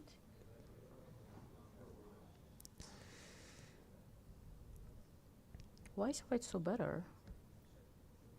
Knight b3. Okay. c5 is not working. Oh, c5 is just bishop d5. Yeah, never mind. Yeah, so if there is no c5, then of course white should be better. Okay, good for us. So I For us. have to ask you now, how do you like your team's chances against St. Louis tomorrow? I like it. I like the chances. I think we have all the chances to win. But of course, I don't want to underestimate them. They also have good players. Yeah. I don't like, trash talking or underestimating opponents, especially that I'm not playing. Okay. You I know? thought you were going to say, especially if their coach is in the room. Oh, you should have warned me earlier, But you were very safe. With your Yeah, answer, St. so- Louis University has such a strong team, you Yeah. know, especially the coach. Also a great amazing city. coach. Yeah, great city. How long have you been in great St. Louis? university. How How- long? Almost 3 years. And you like it? All right, you don't have to answer that. Thanks. But yeah, maybe we can bring in Okay. the SLU coach if Yeah. he's ready, Wait, let me. Var Okay, yeah. Kogan. Yeah. So actually, they had a game finish early. Okay. It seemed. Do I have something here? No. So yeah, thank you very Okay. much, and good Yeah, luck thank in the rest of the tournament. Thank you. All right, we have Grandmaster Var Kobian here in the audience, ready for his interview, maybe some chess analysis as well. Var, welcome. Hey, how are you, Joe? All right, Var. Well, we had an early game for your team here. If we could pull up Tianki's game. So first and foremost, congratulations on the first round. Your team is now leading. You guys had 2.5 points, putting you at first place. How confident were you going into that match? Was that the result you were expecting? Did you think you were maybe going to get more points or maybe a tie? Well, I was thinking if we can press with the white pieces and then we try to be solid with black, that will give us some chances. But it worked out great. Board 1 and 3-1 with white. Board 4 we had a draw, and unfortunately Tianki, wasn't able to hold that position. But still, it's a good start for us. Yeah, and that game against with Robbie, actually, I think Brian and I were worried that maybe they traded too quickly or there was a very even position. It was bishop versus knight. Yeah, that's actually all theory. It was a preparation, and if black played a couple of more moves correctly, it just would have been a draw. Just he didn't play the right setup in that endgame, and then once you start pushing those queenside pawns, you create weaknesses in endgame, and it became a problem. But otherwise, the line is going to be a draw at the end if you play correctly. Yeah, as a Roy Lopez Berlin defense, right? So is that something that maybe after that round, did you talk to Robbie at all about like that sort of opening? Is that something that you think he would play again with the white pieces? Well, I'm not sure it will be repeated again in this tournament because all the games are going to be closely watched by the other coaches. But it was just one-time thing, idea, and it worked. If again, Black played a little bit more precise, it's most likely going to be a draw in that end game. And then Nicolosi also had the other full point. Yeah, Nicolosi played well, and he was completely winning in the middle game, but maybe some inaccuracy allowed his opponent to get back, but it was still pretty much always winning. So that was a very good game, I think. Some ideas on the light squares, and that was a good game overall. Okay, and now this match against UT Rio Grande Valley, they had Ekin sat out the first round and now joined here in the second round. Does that change your when do you find out the lineup? Is that when they submit? Is that public knowledge, or? Yeah, you find out about an hour and 20 minutes before the match. They submit the lineup, and then it's posted on chess results. So we expected them to go with this lineup because they only have 5 players, and they both 4 lost. So it was expected that they would probably substitute the player who lost and put somebody fresh. And so yeah, that was expected. And did this game finish earlier than you were thinking? I think it's showing Tianki actually finished with more time on his clock. Yeah, I spoke with him, and I think he should have just tried a little bit more. There are a couple of more questions he could have asked in this position, like for example. You want to show us? Yeah, I can show. So basically, Black played correctly, more or less, and after take, Bishop G5, you should just see if the Black will find the only move here, because you have to play this move, otherwise you're just basically losing. So you have to play F6, now Bishop F4 again, you have to play only move again, otherwise you're much worse. You have to play Knight C4 actually. If you play Knight F7, you're actually almost losing after this game. So there are a couple of more questions he could have asked. And if opponent finds every move, then most likely the game will end in a draw here. So after Bishop F4, Knight C4, then if Black manages to go Bishop D7, King F7, it will be a draw. But I think it was just slightly early. It didn't look like Black knew everything because he spent 20 minutes. So perhaps he could have possibly try to play a couple more moves at least until Black gets King F7, Bishop D7, Rook A, then it's probably going to be a draw. Because there's no much risk to lose this position with the white piece. You can play King F2, H4, and you're going to be very safe here. So I know there are some tournaments that actually have a rule that players cannot agree to a draw. Yeah. What are your thoughts on that rule? Yeah, I like that rule. Actually, a lot of the tournaments organized at the St. Louis Chess Club have that in the contract. So if you sign a contract to play in a tournament, you're not allowed to offer draws. The game, if you repeat the position or there's insufficient material, you can, that's a draw. But otherwise, you cannot offer a draw. That's just to encourage more fighting chess. So obviously St. Louis University not only doing well at Pan Am's, playing here at President's Cup, leading the way. You play a lot online as well with the Collegiate Chess League. You guys just won the Division I championship along with $5,000 just last weekend. Tell us a little bit more about what that was like to win. Yeah, that was very nice to win because the previous season we were in the finals and we had a very close match. We lost to Mizzou in that match. But this year we have a new team. We have a lot of new players on the team. And unfortunately, due to some collegiate rules, they weren't able to play in this tournament. So we have Grandmaster Aryan Chopra, Emin Ohanyan, and Victor actually also is on our team. So, but because of some of the rules, they weren't able to play in this tournament. They will play in the next Pan Am, so the team will be a lot stronger. But yeah, we took it very seriously, the Collegiate Chess League, and I told the guys just try to win every single match. And that's exactly what they did. Yeah, Won all the 7 matches, and then playoffs. We had a little bit of tough time against UT RGV, and then I don't know. I think the guys they just a little bit too relaxed, and they were like, oh, we should be able to win this, and then there were just like a lot of scary moments in that match. So after that, I told them just do a lot of preparation and train a lot, and then I worked a lot with the guys, with Aryan in particular, to make sure he has a good performance, and that's exactly what he did. Yeah, UTRGV is actually the team that you're playing against right now, and Yeah. actually I see on the the camera, we have Gleb Dudin versus Robbie Kavashvili. And you mentioned being a little nervous against, or it was a very close match. Are you grateful that that happened in the semifinals? Yes, because it was like a good wake-up call because they weren't playing that well, and Victor and just everybody basically. But after that, I think that 1 week of training and preparing and taking it really serious, I think helped in the finals to play their best. And also, I think I think that was very important for us, to win.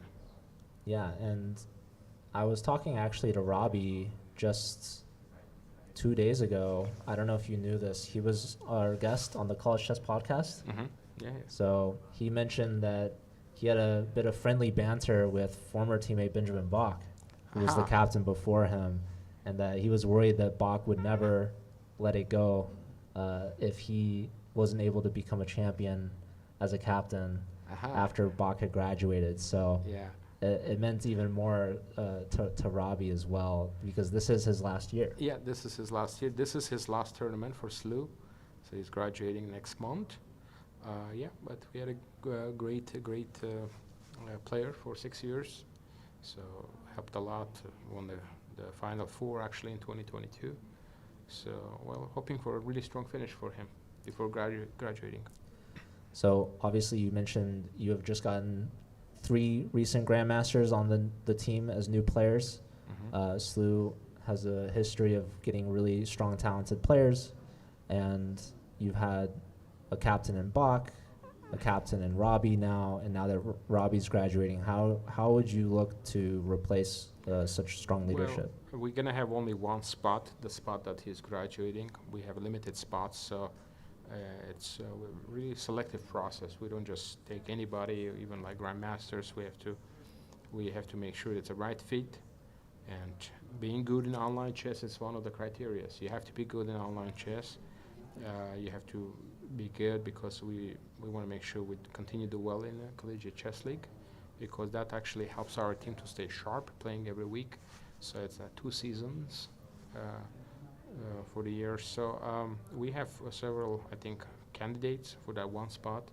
We just have to see who will be that person, and we haven't decided about who will be the captain. We have to still see after this tournament. And but yeah, like we'll have 5, possibly 6 Grandmasters, so one of them will be the captain for the upcoming CCL. Awesome. And how many of your players played at the recent American Cup? All of them. All of them. Yeah. Okay. And And yourself? we also I played myself too, and also a couple of guys from the C team. Actually, we have a pretty good C team as well, with a couple of national masters on that team as well, and they're competitive and they're really good blitz players. So what's that mean to you and your players, being in a city that allows you to compete in these sort of events with world-class talent?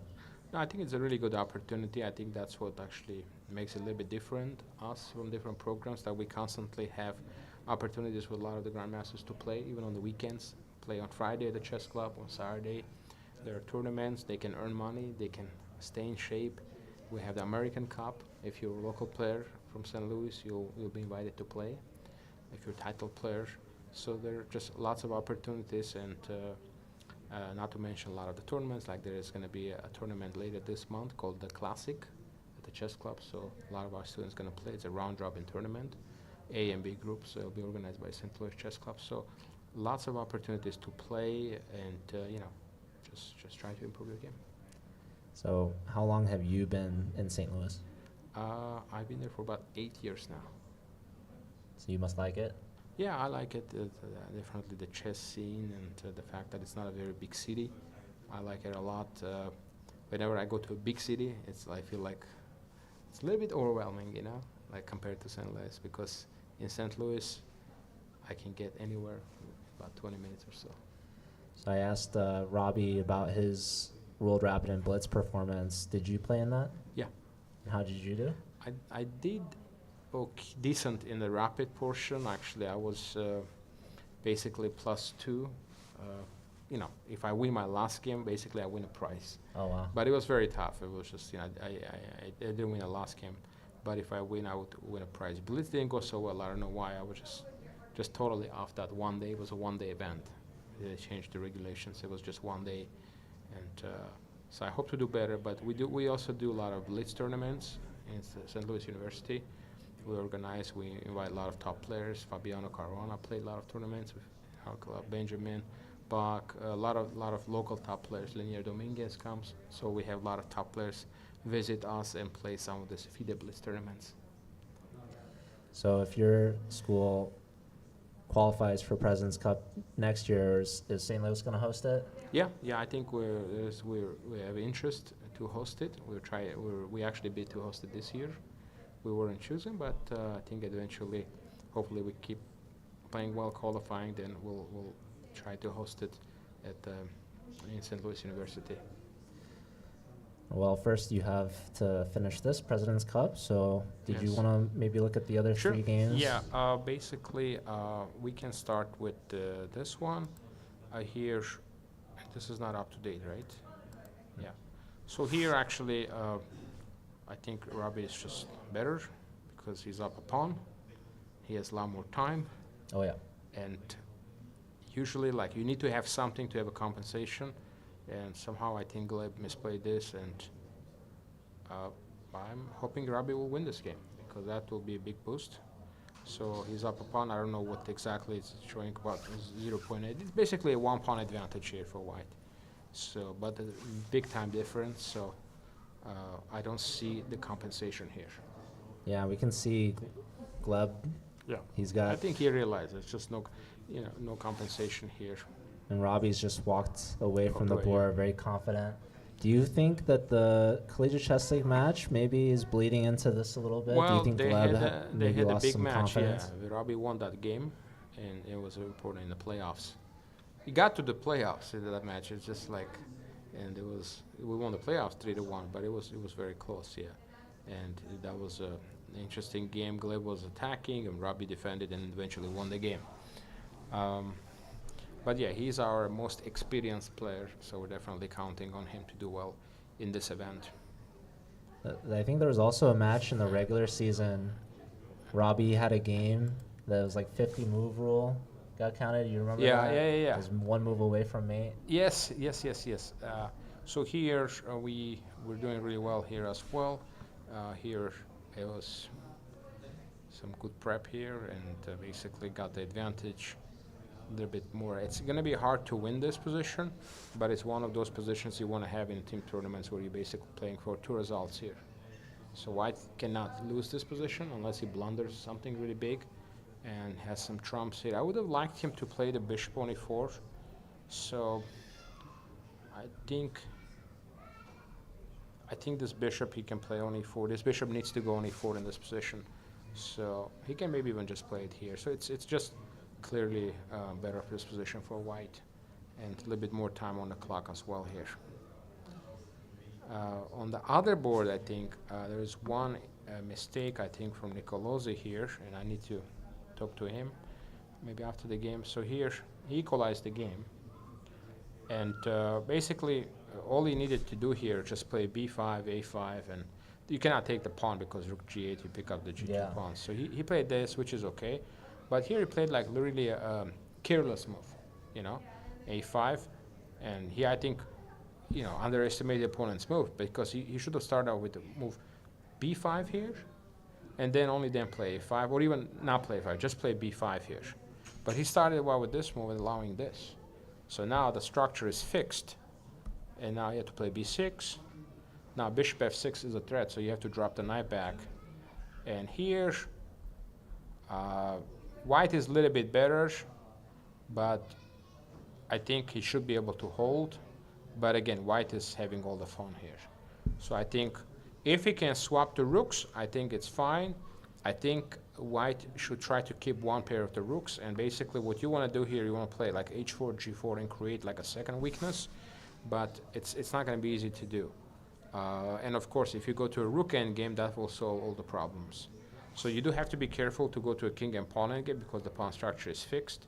So there are some problems here for Nicolosi because of this a5 careless move. Because if the pawn was on a7, he would have had an opportunity to play a6, b5, and expand on the side of the board. So So I was wondering, when Nicolosi played f6, yeah. why not take the pawn on e3? Are there tactics? Yeah, you can take the pawn here because I think after king f2, your king is going to get attacked. Okay. So if you take, I think, king f2, now you got to move the knight, then check, the other rook comes in, g7 is It's hanging. too much. Yeah, I think it will be, maybe there's another move here, but it looks risky to take the pawn right now. Yeah. I think king f2, so that's why I didn't do it. But it doesn't, I don't know, at least it doesn't show a big drop in evaluation. So, yeah, I think here we are a little bit worse, for sure. And yeah, this a4 move. Okay, so his opponent doubled the rooks. Okay, so he probably has to take. And You And should then- trade both rooks. yeah, well, that's Yeah. the thing. If you trade rooks, You don't want to go into that endgame. yeah, the white is still better even there. But maybe he can. There's no like a breakthrough here, so maybe he can just play something like h5 here Okay. and try to hold this position. It's again, white is having all the fun here, but it's not that much material left on the board. So I think with a reduced material on the board, it's not going to be easy to break through here. Maybe even something like this, g5. It's just not that much material left on the board, and there are no breakthroughs in here. Yeah. Yeah, but you have to be careful. You trade rooks, then somehow the king might have an entry score here on d5. And that's something that Robbie talked about the other day on the podcast, is that he has a lot of faith in his teammates, and that even if you're not doing so well on this board, for example, you know, the other boards, like Robbie's, Yeah. your teammates can kind of help. Yeah, that's get the thing points. with the team tournaments. You need to have people stepping up. If like you see one of the players is in trouble, you don't just make a draw. You just try to play for a win. That's what we did in the previous round. Our fourth board was in trouble, but then we knew that we are going to do well because we were winning on the board 1 and 3. So even though for a split second we were actually down in the match, but we knew that pretty much we're going to win those 2 games and win the match. And a fun rule of this event is that it's actually not the match results that matter, it's the total points that matter. Yeah, total points of the team scored. Yeah, so basically if you get 2.5, that's your points. And right now it looks like SLU has a good chance to win both their first match and this match.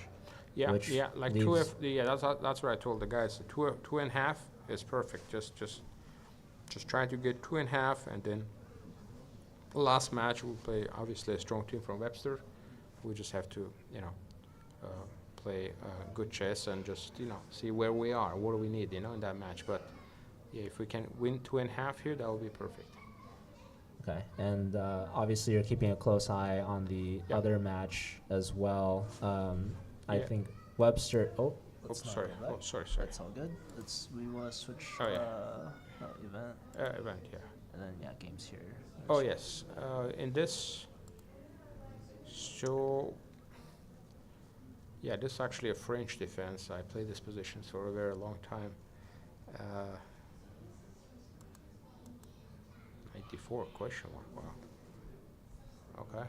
Yeah, we were actually Well, just looking at normally you this. play 92 here and put a So, knight on d4. Do you know what the move is here for white? Let's see. Wait. Oh, king is still there. Okay. So it must be some kind of a tactical idea here that he doesn't like this.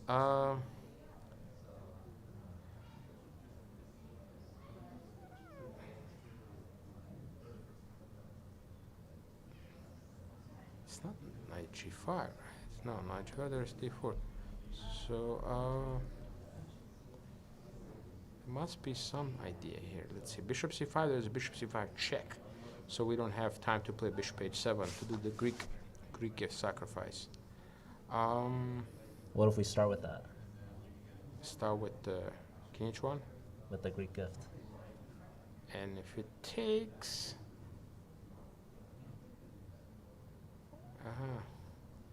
I think we were looking at With this with Anna takes, Maria king takes. previously. So wait, we start with this. He takes this. Oh.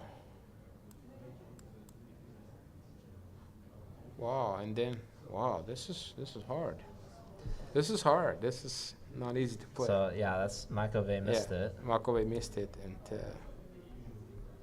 yeah, now it's just a normal position. White is a little bit better here, but it's nothing too special in this game.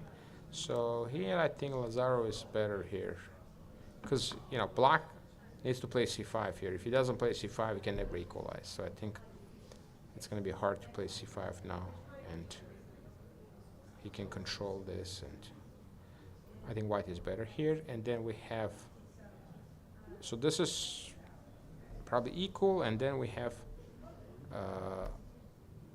Samant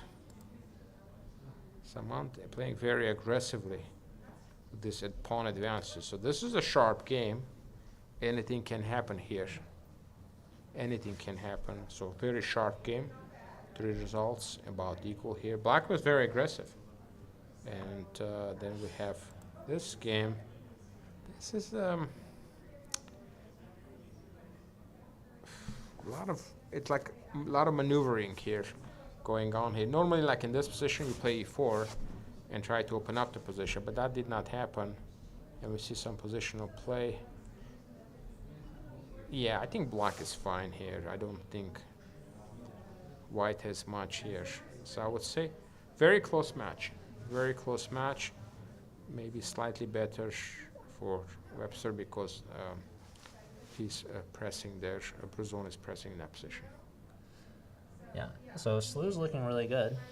You know, Yeah, you won the hopefully, first one, they're looking good in the yeah, second one, hopefully, right? yes. And Mhm. so hopefully that holds, and Yeah.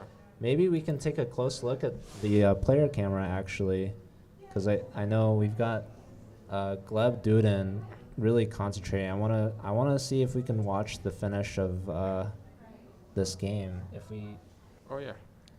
because I have a good feeling that Robbie's gonna win.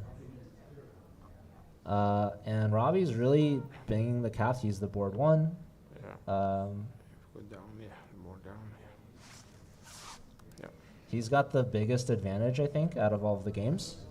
Yeah. And you can really see Gleb is really mulling things over. He's very low on the clock, 20 Yeah. minutes. And this is there's no second time control. This is all you have basically. You got 20 minutes to finish the game. Yeah, and when you have so much time, when it was Gleb's turn, I think Robbie was getting up, walking around, and now it's his turn. And a lot of people say, you shouldn't necessarily move quickly just because your opponent's low on time.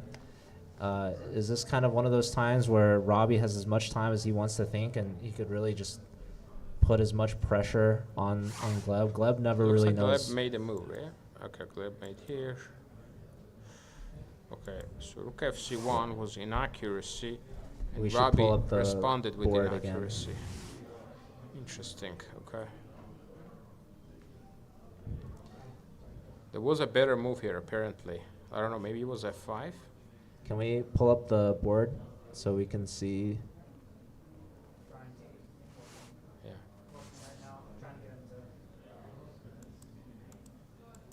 At c4, a4. So, yeah, no, it looks... Still looks good, but not so simple. Mhm.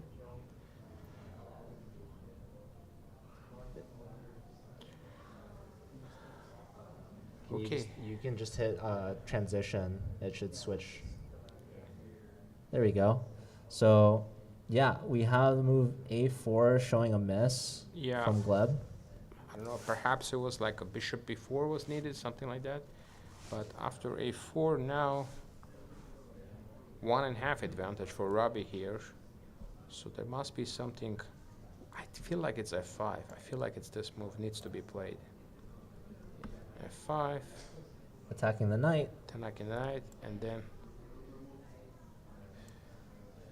Now you trade bishops. yeah. Always happy to trade King bishops. takes. Yeah.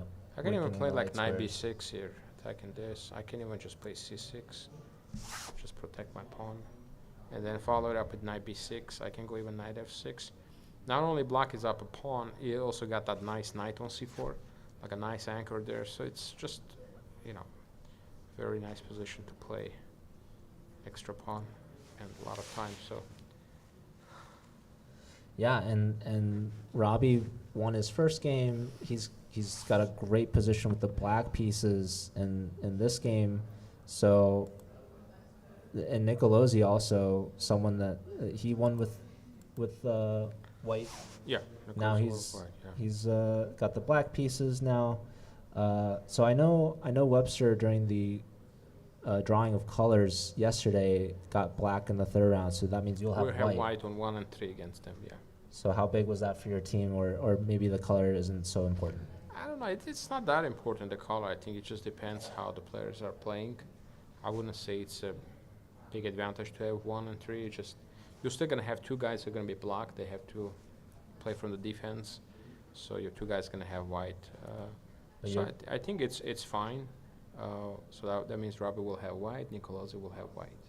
And your top boards though. Yeah, will have white. Yeah. So do they have a personal preference? Do you know? Do they like playing with the No, white piece? I think everybody would prefer to have a white, but in a team situation, whatever you're assigned to play, that's the color you're gonna play with, you know. So, but yeah, I think they, you know, they probably are fine with having extra white, you know. So that means Tianki will have the black pieces. Yeah, Like most he'd be likely. ready with either Most color. likely, yeah. Yeah. Okay. Now I know if we pull up the St. Louis roster, we saw you also have an alternate player, Shelev yeah, Oberoi. yeah, yes. Is he here? Yeah, but I think most likely we'll probably gonna stick with our top 4 players. Shelev, I know, played a large part of the season in the Collegiate Chess League last semester. Yeah, because we didn't have our new players. So he's a good online player. He's a very good online player. He did play 2 games for our team in the Panams, and he won both. Wow. So he comes to the trainings. He's, you know, participates, but right now he is really like to the blitz chess. That's his forte. You know. Now I know St. Louis also had lower division teams. Was Shelev part of those teams? No, lower division we had just our master team masters. Now we have a team of national masters and the expert player on that team. Okay. So we can take it back to the board here. Sure. Nicolosi, he's starting to get low on time with the black pieces Yeah, here. yeah. He I think realizes that he did something wrong, and he cannot trade all the rooks here because then the king is going to come to b5. So that's why he played this move. I don't know how good this is, but he basically is just waiting right now a little bit. I don't think he's Oh, moved since this here. is the position. This is the live okay, so position that was here. the analysis. Okay. Yeah. So Okay. he hasn't traded rooks yet. Yeah.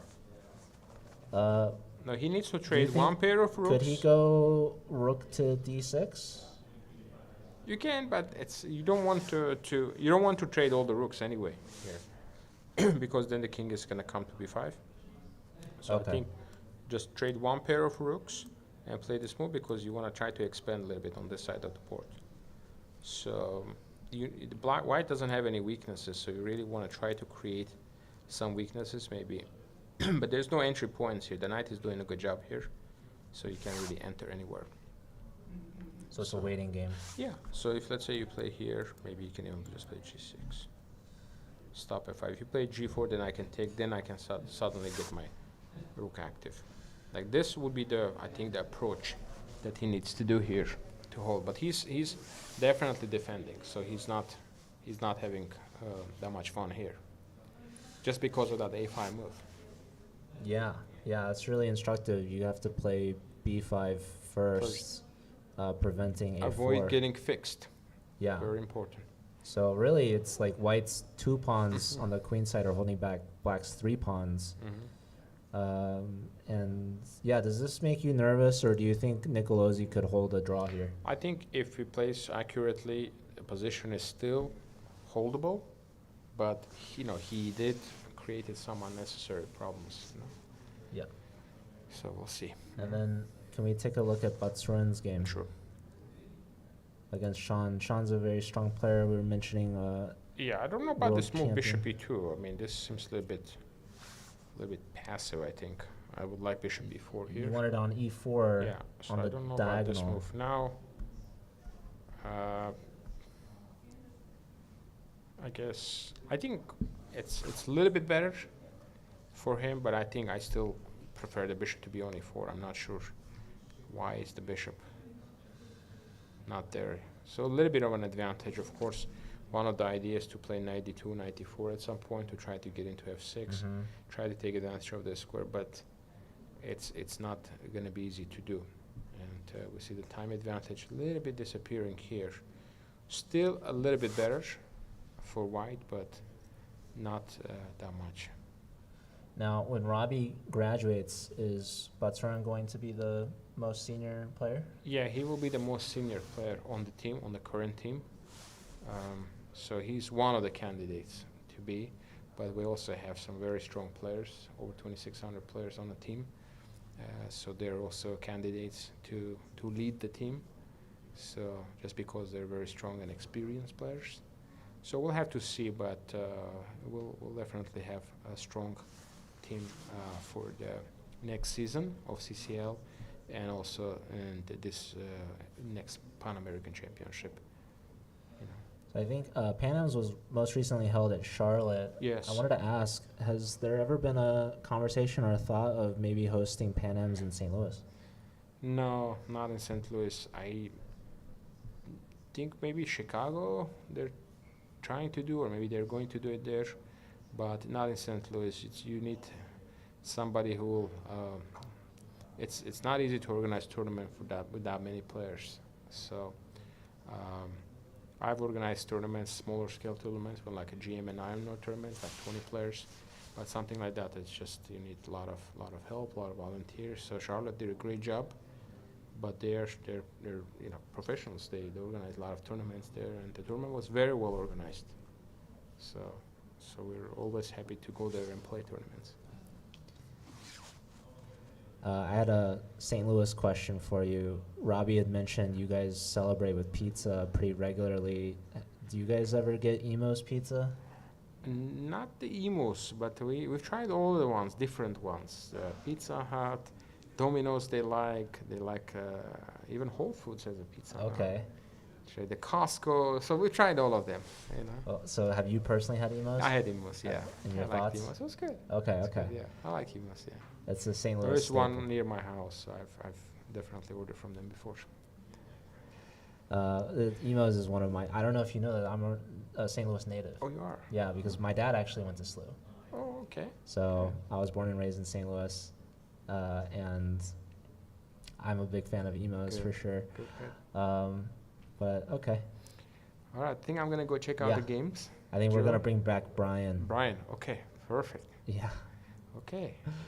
unless Brian has anyone else he wants to sub in for his place. It looks. Okay. All right, thank you very much, Sure, Flar. sir. Thank you See very ya. much, See you. and good luck. Yeah. in the rest Thank of you. the tournament. Thank you. All right, looks like we have the Israeli champion joining us. Another UT Dallas representative. Hello. Hello, you mind introducing yourself? I'm Eir Parkov, and I'm a Israeli chess championship right now. And so, how long have you been a champion? I just won the championship on January. Okay, so really recently. Yeah. Okay, and was that your first time competing in the event? In the Israeli championship? No. I Okay. competed in the past. How many times? I think 3 times or 4 times. Okay, so who beat you previously, and did you beat them back this time?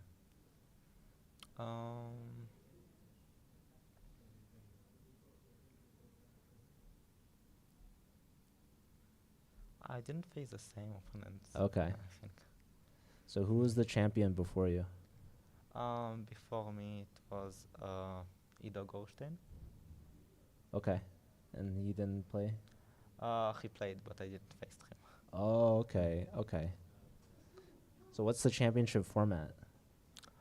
It's like a Swiss, 9 rounds, and 30 players. Okay. So congratulations. Thanks. And yeah, are you a student here at UT Dallas? Yeah, it is my first year. I came like half year ago. How do you like? Is this the first time you've lived in the U.S.? Yeah. How do you like it so far? Uh, it's nice. How old are you? 22. Okay. So what are you studying? Computer science. Okay, that's a good degree, I heard. Yeah. And obviously you're a big part of the chess team here. You're not competing, but you think, or are you on the roster for the team? Yeah, of course. Can we pull up the Dallas roster? Let's Okay. see. So you're an alternate right now. No, that's the St. Louis one. We want the Dallas. So we've got Gustav, we've got Ivan, Balaji, Aditya, we've got Andre McAvey, and Carlos Yuxta. Yeah. Okay. So right now, I think you guys just lost to St. Louis in that first round. Yeah. How are you liking your team's chances against Webster so far? We can look at the games. Yeah. Okay, so this is Andre game. Can we back to the... Yeah. Okay, so it was French Steinitz. Here bishop d3 is like, I think, the most accurate line for white.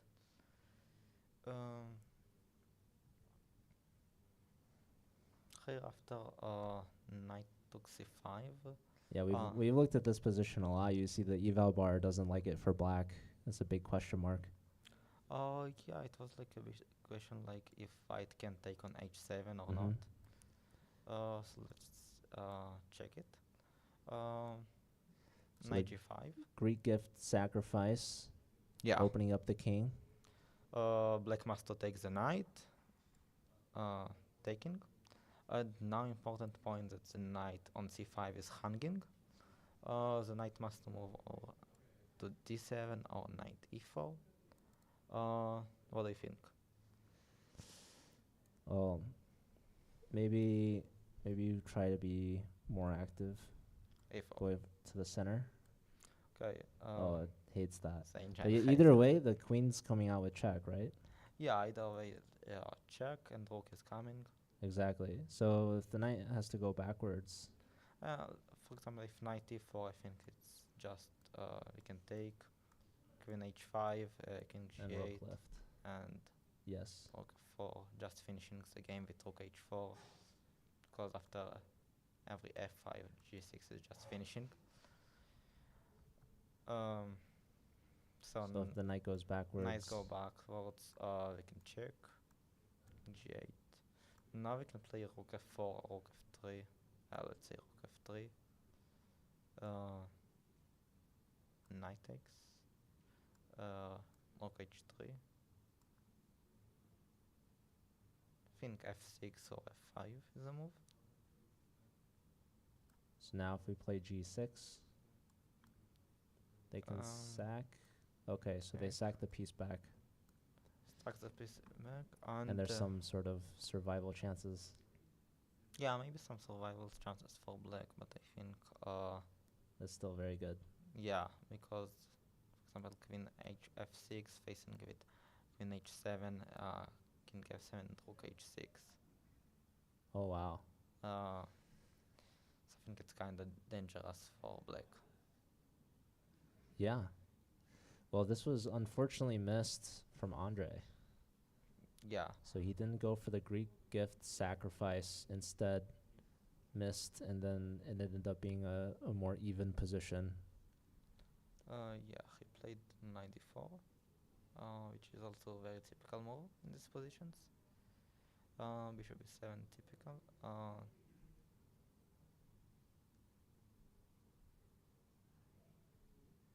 Okay. Here I think that white has a small advantage. What do you think? Yeah, I think white has a stronger center. I like the space with the e pawn. I think the bishops are a bit more active for white. Um, and I think it's easier for white to get an attack at black's king. Queen to e1 here, just putting more pressure on the knight in the center, maybe threatening to win a pawn. Yeah. Uh, Also, we have like a time pressure that like Andre has uh 23 minutes more than Harsha. So yeah, I hope we will win this game. Yeah, that's looking good. Maybe we look at the next game. Okay. Let's from the beginning.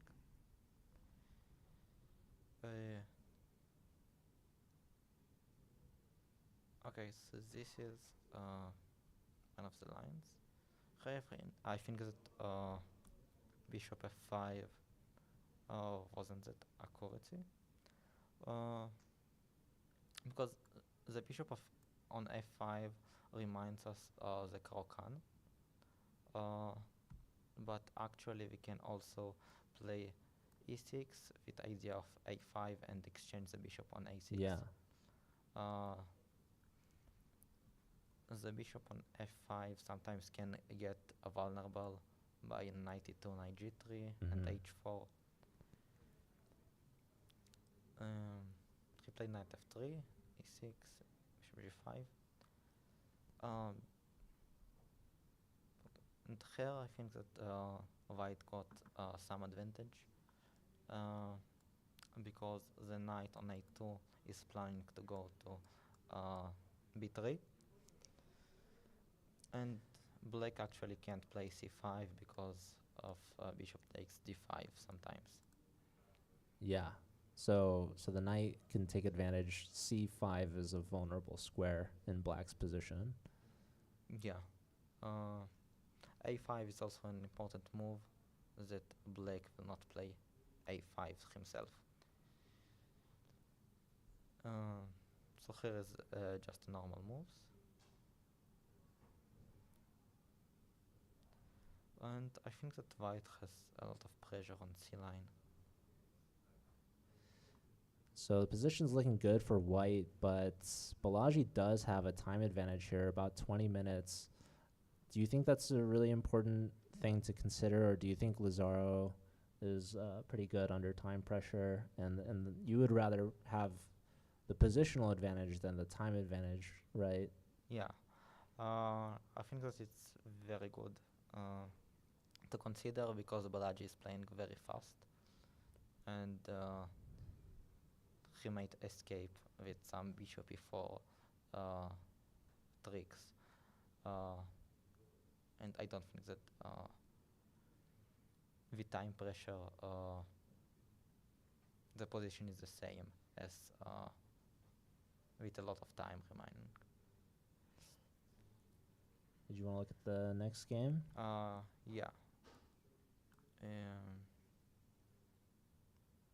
We got Emilio Cordova We have against. Carolis first. Okay. Okay. Corliss versus Yasser Casada Perez. Yasser from Webster University. Corliss here from Dallas. Yeah. So here in the opening, I think that Carolis got surprised by c6, which is called Notebaum. And he played e3. e4 is like the main line in the opening. Take, bishop b4, bishop d2. White sacrifice the pawn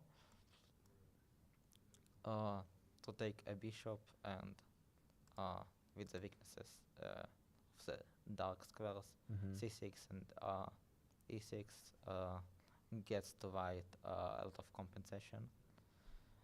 Here white can play bishop e2, sacrifice the second pawn with a large theory, and also knight e2. I move with a lot of theory. So Carolis picked e3, which is more solid and transferring to Miran. here is just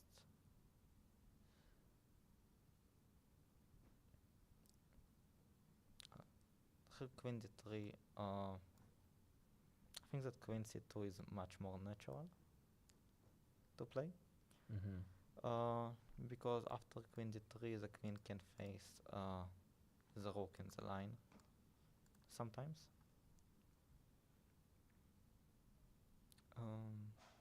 Rook c1 is logical against queen.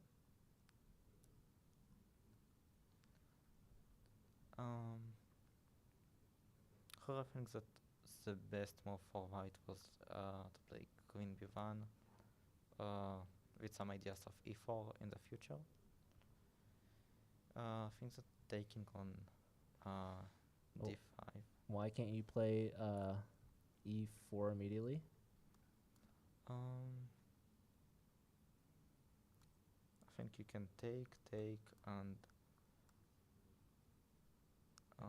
Where our d pawn is pinned by their rook. yeah, So but there's some ideas. some ideas of knight e5, but here it's not working because take, and the queen can just go. Now the queen can Back. come back. And c6, this will be exchange, and c6 will be a bit weaknesses. Mm-hmm.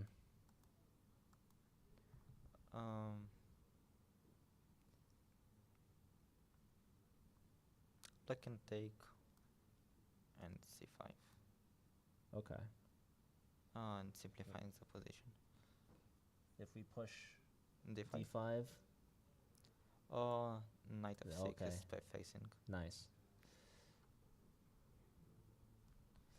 So I think we need to prepare it with queen b1 first, and then bishop d3 maybe Mm-hmm. to push e4.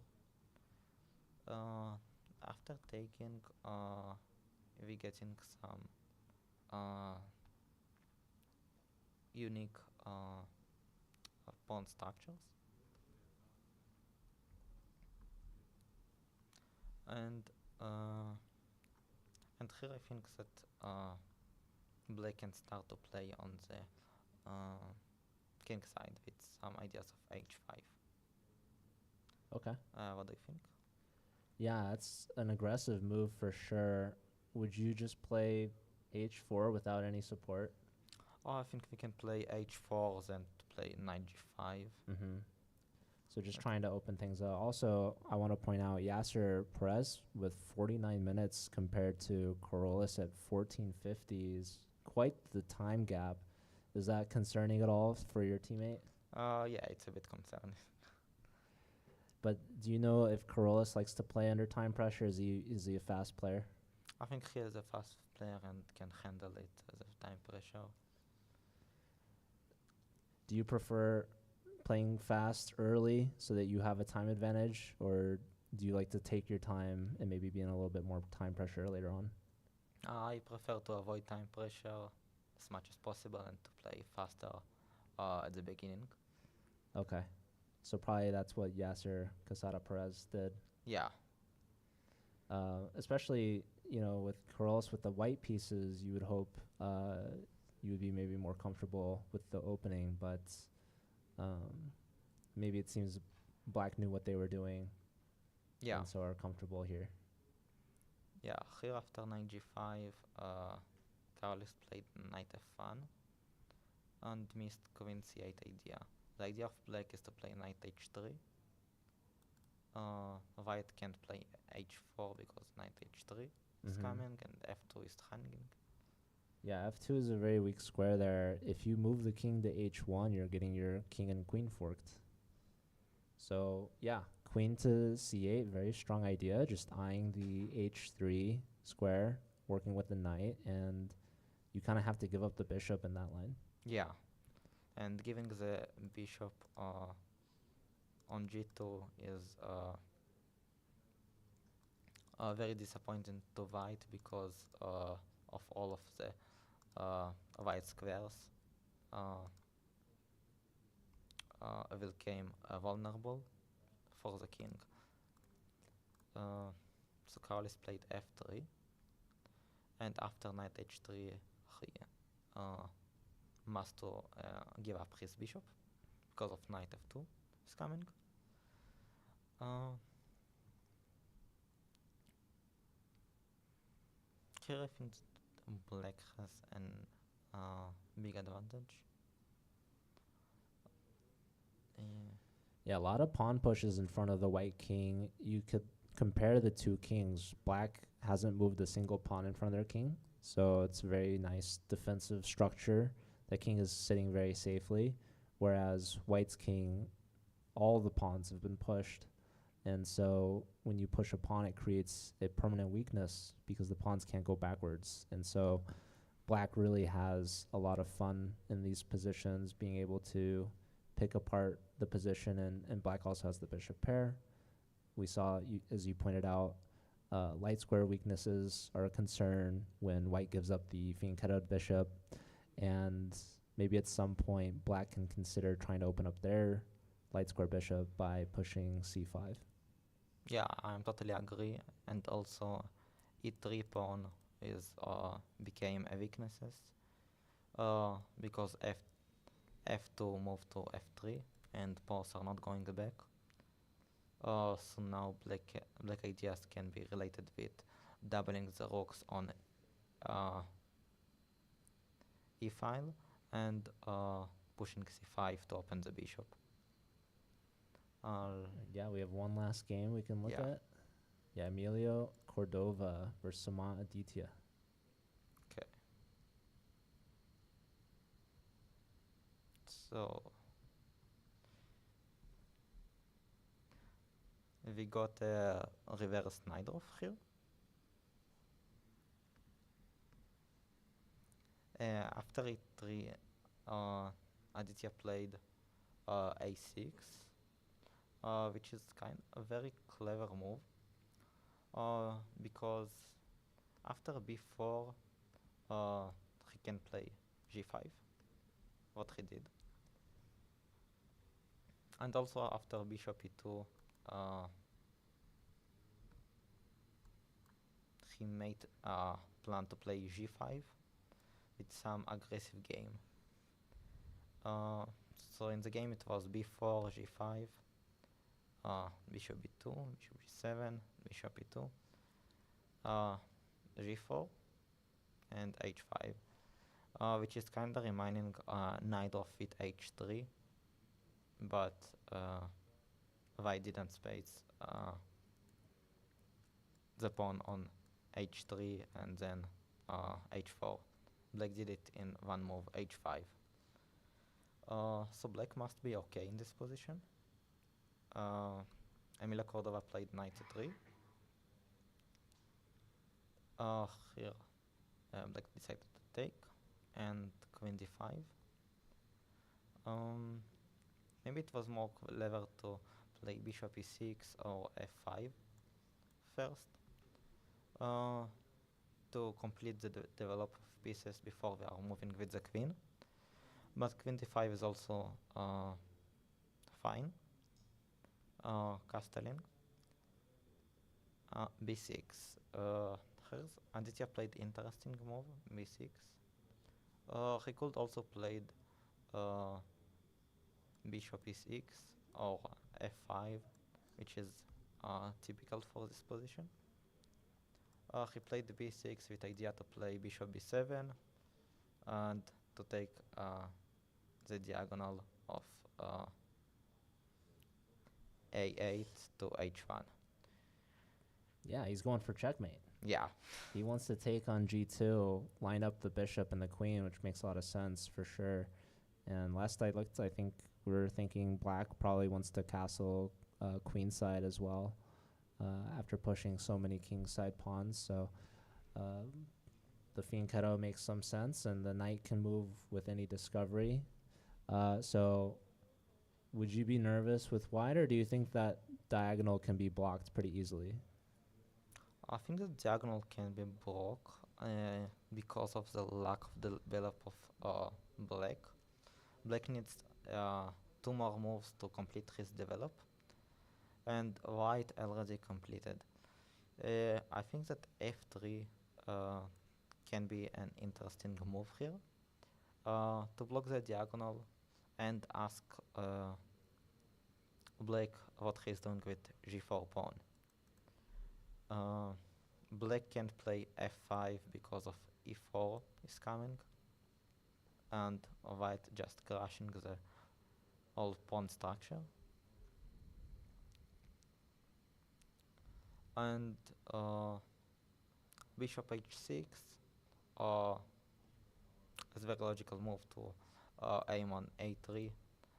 Can face some dynamic move with knight e4. And here black can face some troubles because of lack of development. Yeah, I actually see a big fork Yeah, coming up. So, yeah, I think that's interesting. We give up the pawn with check, but we get a really strong knight in the center and try to catch black's king uncastled, as well as the queen, just kind of in no man's land. So, yeah, here, knight f6, big fork, royal fork. yeah. So obviously that has to be dealt with in this position. So is this the live position or is this a line? No, it's a line. Okay. Cordova played rook c1. After f3, I think that black needs to play queen e6 to protect g4 pawn, and then Okay. complete his develop with bishop b7 and long castling. In the game, it was rook c1, bishop b7, e4. Cordova just block the Mhm. diagonal. Queen d7, knight e4, long castle. The engine don't like it. Maybe f5 was more accurate. Yeah. So after queenside castles, I'm trying to figure out the move. Do you think it's okay, it likes a4, which makes sense, right? Attacking where the king is. Yeah, attacking the king with b5 I was and knight takes b6 is coming because of the Oh, rook beautiful. against the king. Yeah. Yeah, that's a very strong idea for sure. I also figure like the e pawn looks a little weak to me. I was wondering if f4 made any sense, but maybe you're opening up the g file. Maybe that's unwanted, but a4 b5 is just very direct, Yeah, absolutely. very simple. So Aditya played king b8, which is makes a lot of sense to avoid the king in the same file of I'd the still rook. play b5. This was played. Like yeah, Cordova. we want to kick the knight away. Yeah. Knight d4, Okay. which is makes also a lot of sense. Blake don't want to take on b5 because it opens a line and the kings becomes more vulnerable. Yeah. So knight d4. Emila took the knight. What do you think? Yeah, I'm not the biggest proponent of taking knights with bishop, giving up the bishop pair. When black takes back, I assume they take with the pawn, opens up their bishop a little bit more on the dark squares, but maybe they take with the queen, so they have an option. But otherwise, I mean, it's not like you could save the bishop pair anyways. If you don't take it, your light square bishop is trapped, but you also have a lot of pawns on light squares. So usually that bishop isn't as valuable as the dark square bishop that can maybe see a little bit more of the board. So what are your thoughts? Should you take the knight or no? I think we need to take the knight because knight also aims on the bishop on e2 and not just aim on him after Blake will take the knight the bishop on e2, d3 will hanging. So I don't think that white has a choice to keep the Yeah. bishop. Yeah, there's no other way to conveniently defend the d pawn. Okay. So okay, takes with pawn. Would Yeah. you take that way? With pawn or with the queen? I think that with the pawn more logical Mm-hmm. to play f5 in the future, and the bishop is coming the old diagonal. Uh, let's look at taking with the queen. I think that white can take on a6, and to play, for example, queen b3 with a5 is coming. Mm-hmm. Yeah, just going after the black king, and that looks like a strong attack. So yeah, the Yeah. computer didn't like black after queenside castles, but that was really the only way black would castle, because kingside seemed a little too weakening, and leaving the king in the center is also probably not the best idea. But there's a lot of lines here where castling queenside can look like a mistake because of white's access along the B and C files.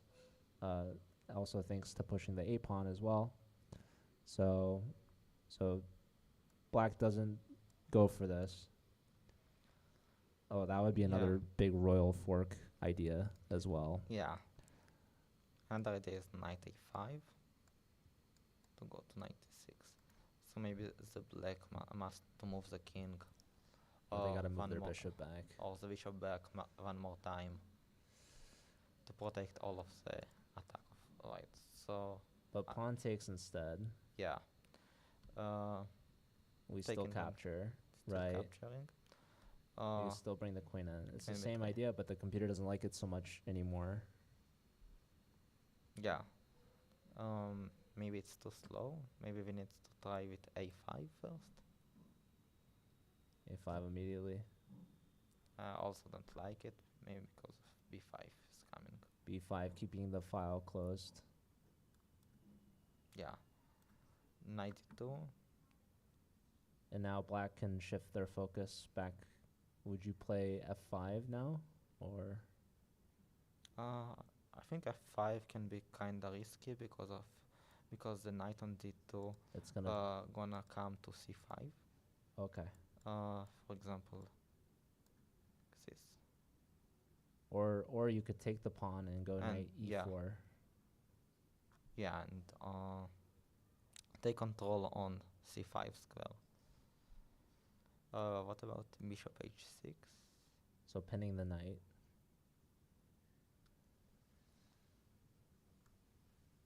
c5. Unpinning the knight. It looks good for white, actually. White will come rook f to c1, and white actually pressuring c7, and also queen can come to f4 to pressure c7. So what do you think what black is doing here?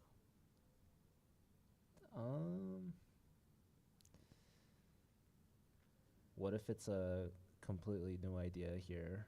Black starts a pawn storm on the queen side, c5. No, c5 rook takes. Maybe the bishop goes to e5. Yeah, interesting idea. Knight b3.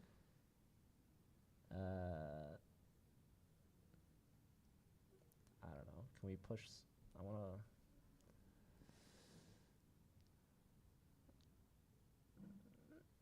I don't know. You think maybe Maybe rook- queen d6 to aim on h2. For example, if g3, h4, we can push with some attack on the king side. Yeah. Okay. I was thinking rook d to g8, but that's probably too slow, right? Knight c5 hits with tempo. Yeah, knight e5 is with the Yeah. tempo. So queen d6, not only dodging the knight c5 attack, but also creating your own attack. And Yeah. the problem also with playing h4 earlier is you just drop your g pawn with the tempo. So this all comes together. Yeah. Now g3 defending. Now you can play h4 Yeah. with no worries. So some attacking chances here for Aditya with the black pieces, who both of these players won in their previous round. So they're both perfect so far. And it's kind of been a back and forth game here. Looks like both sides having chances and opportunities. Yeah. So in the game it was queen b3. Ditya played rook h6. Maybe it's too slow. Maybe h4. Or do you think that knight a5 or knight b6 can come? And this is the reason Aditya played rook h6.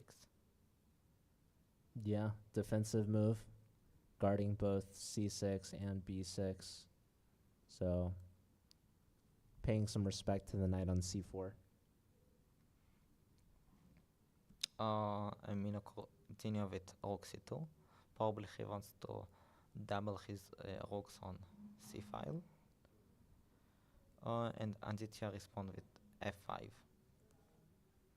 All right, finally. Yeah, finally. Very sharp game. And now Emilio Cordova is thinking. And both these players have a roughly even amount of time, so they've been pacing themselves. On some of the other boards, we've been seeing a bit of some time imbalances where one side's being either very slow or the other side's very fast. This is very even so far. And I thought maybe Aditya had a stronger advantage. It's only a slight advantage here. And this is the current life position. Yeah, I think that Aditya has a slightly better position by the engine, but in human way playing, I think it's much easier to play this position with black. Black can just push the pawns h4, g3, and start mating the white king. And also the rook on h6, doing a great job protecting b6 pawn. So I think that we must win this game.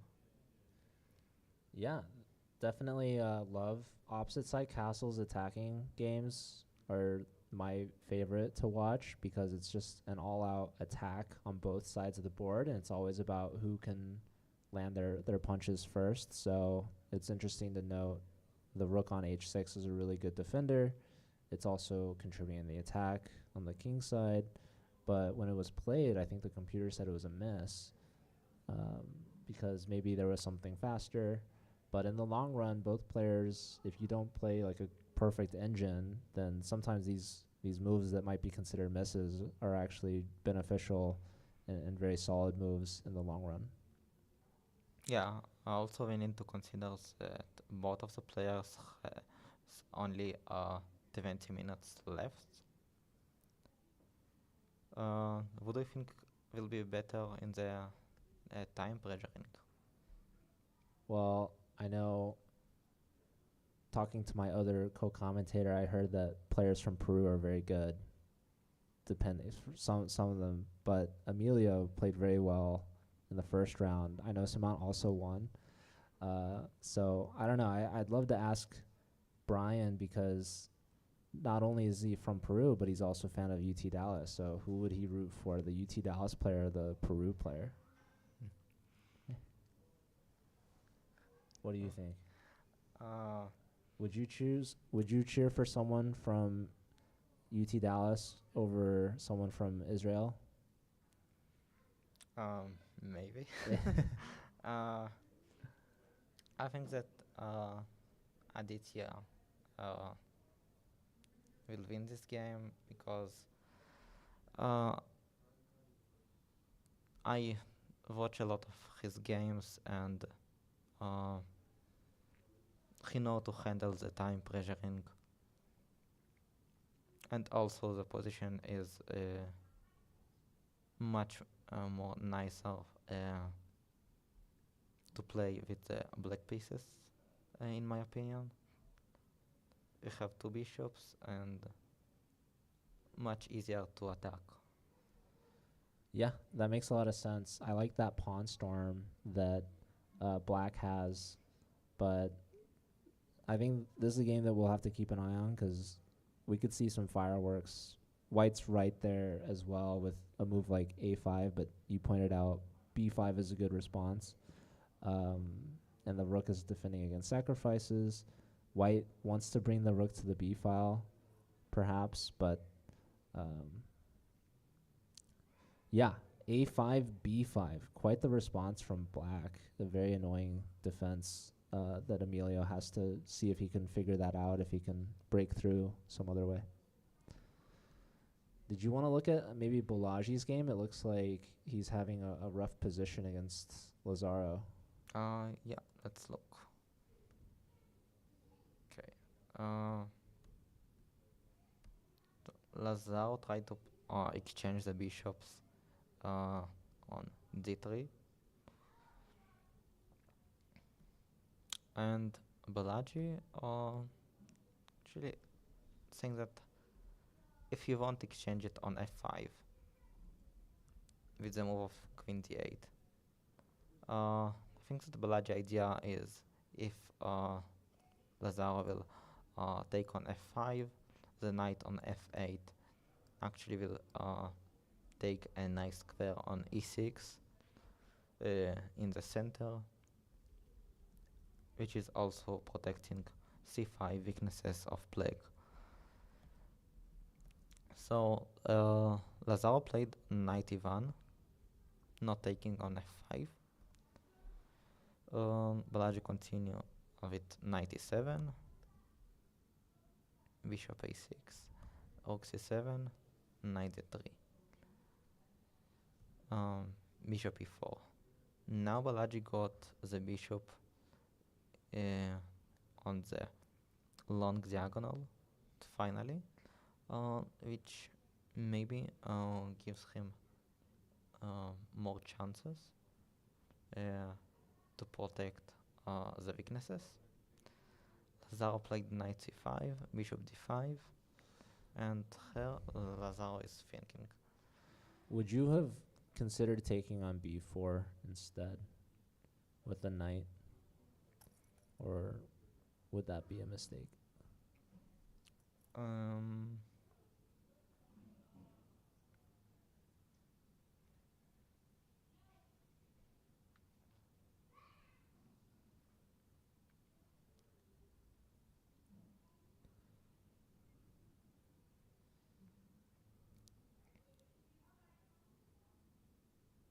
think that it might be a mistake because after taking on b4, Balaji maybe can play knight d5,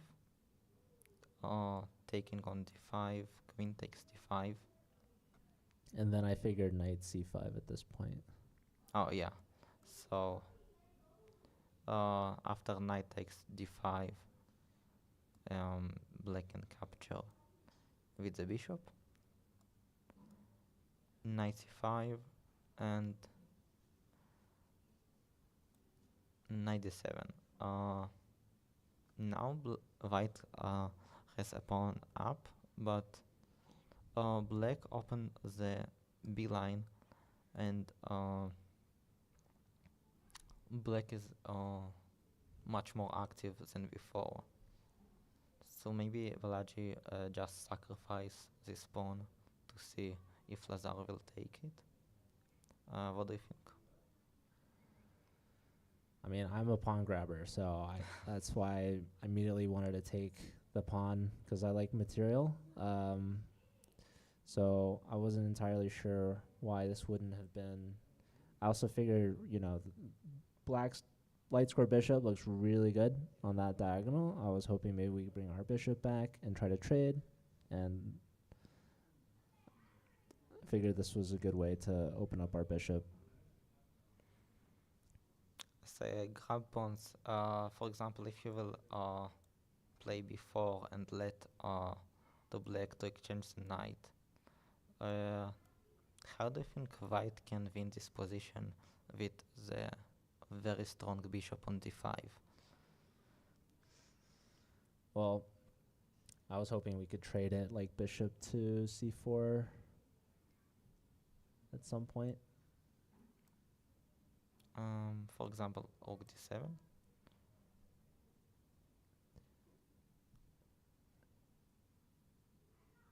Yeah, maybe we could still play bishop c4.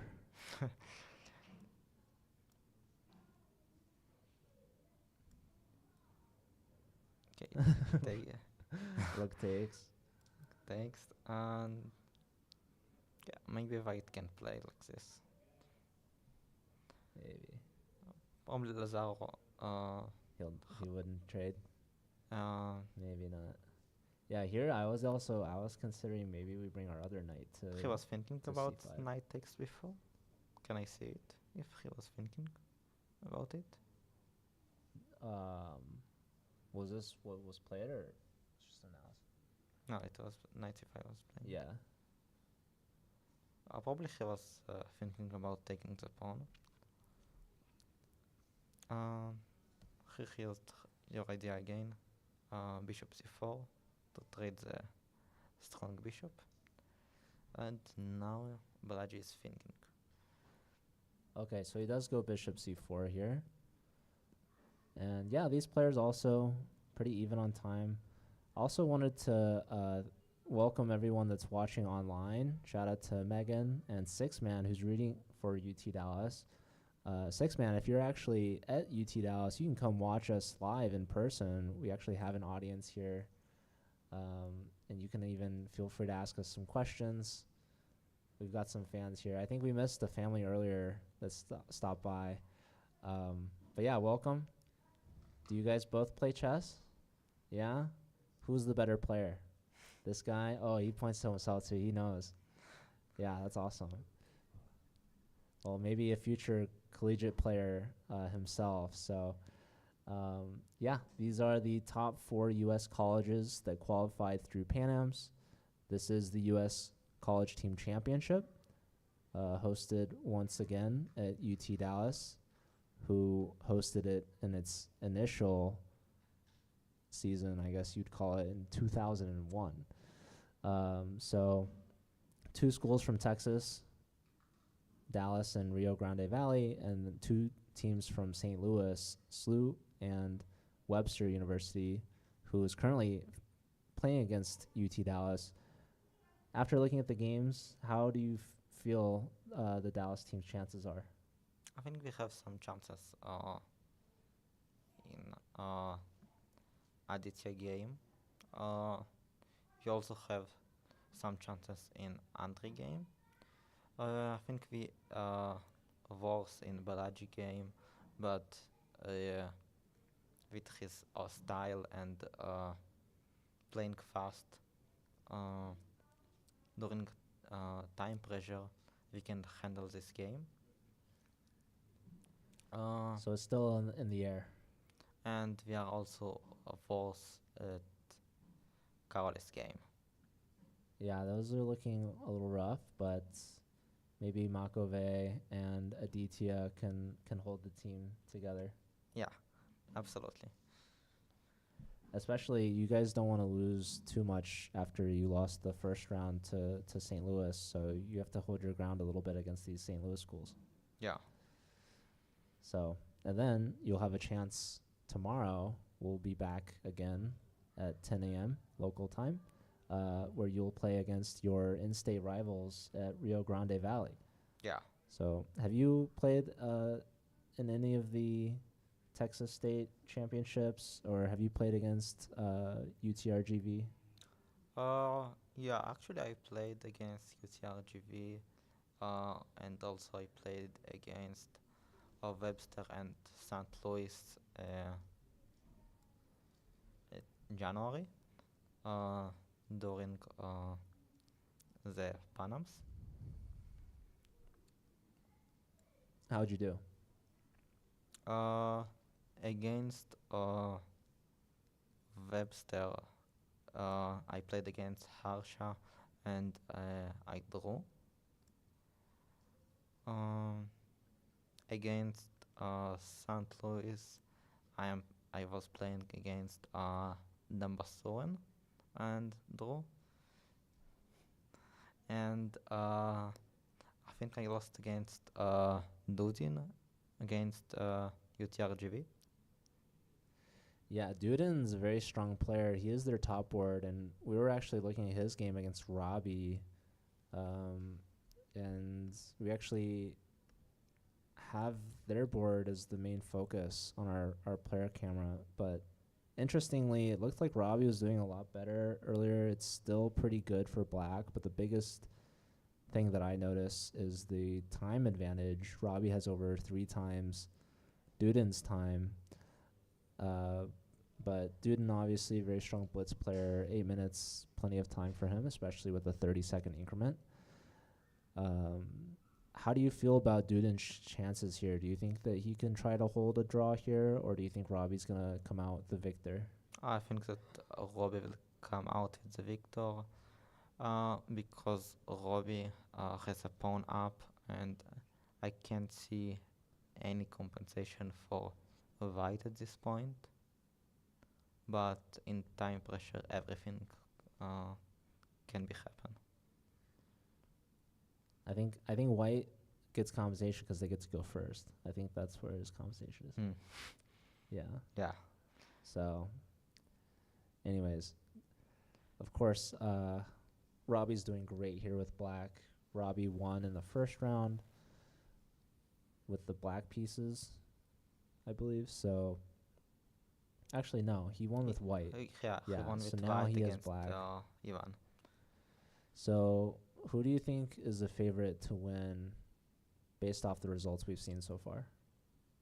This whole event. Who is leading? St. Louis is leading, but only by half a point.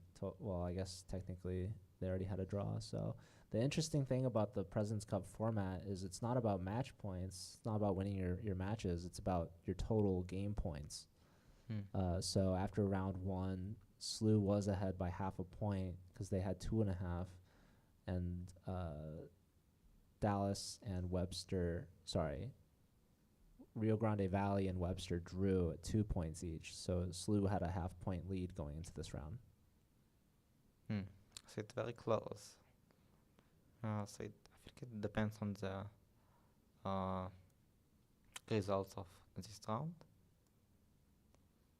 Can we look at the other games? Yeah, you can show us. It's a Dudin against Robbie.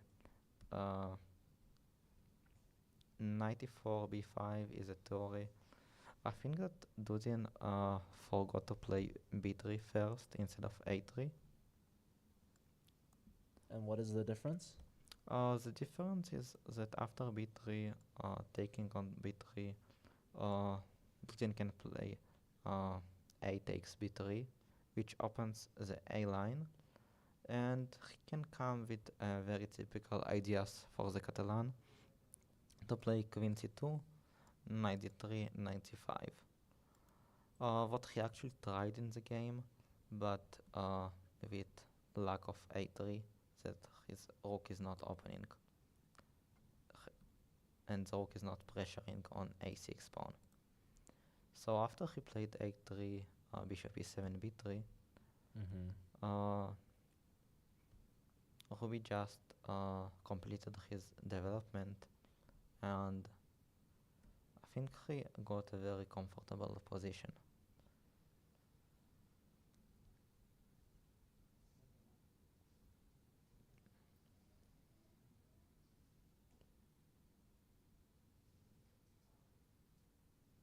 I'm curious to see where was it like a game? Well, we must have missed it earlier. I must have missed it earlier. Well, where did Robbie win the pawn? Ruby won the pawn, took on c4, and white never Yeah, they never got it back. got it back. Okay. So yeah, is this a common gambit? Have you played the Catalan yourself? Yeah, I played a lot of the Catalan myself. So like for example here, does Gleb? Okay, so if he takes on c4 now, for example, black can take back like on c3. Yeah, black can take on c3 and then uh, And they keep the advantage. They're actually owning another pawn. and then d4 is Yeah, flanking yeah, another yeah. pawn. Or Also, could you play maybe? maybe bishop takes c3 and then knight takes c3 with idea of queen takes d4. Was there bishop b2 on the previous line? If knight takes first, then bishop. Yeah, bishop b2 here. Robbie still is up a pawn though, so yeah. What would you normally have done differently if you don't want to go down a pawn or try to recapture the pawn? Well, in the Catalan, you just sacrifice the pawn. You can't keep the pawn in all of the lines. So I think you just need to play. So okay, so it's B3. b3 instead is what keeps your position equal. Yeah. Also, another point that after b3, the difference is in some lines the bishop is still on b4. So after knight will go to d3, the bishop on b4 will hanging. Yeah. So white get another tempo uh, with his compensation over the pawn. So do you think this is Gleb maybe playing too quickly? You think he forgot his lines, or you think he just doesn't know? I think I just forgot his line because in some lines a3 and then b3 is also an idea for white.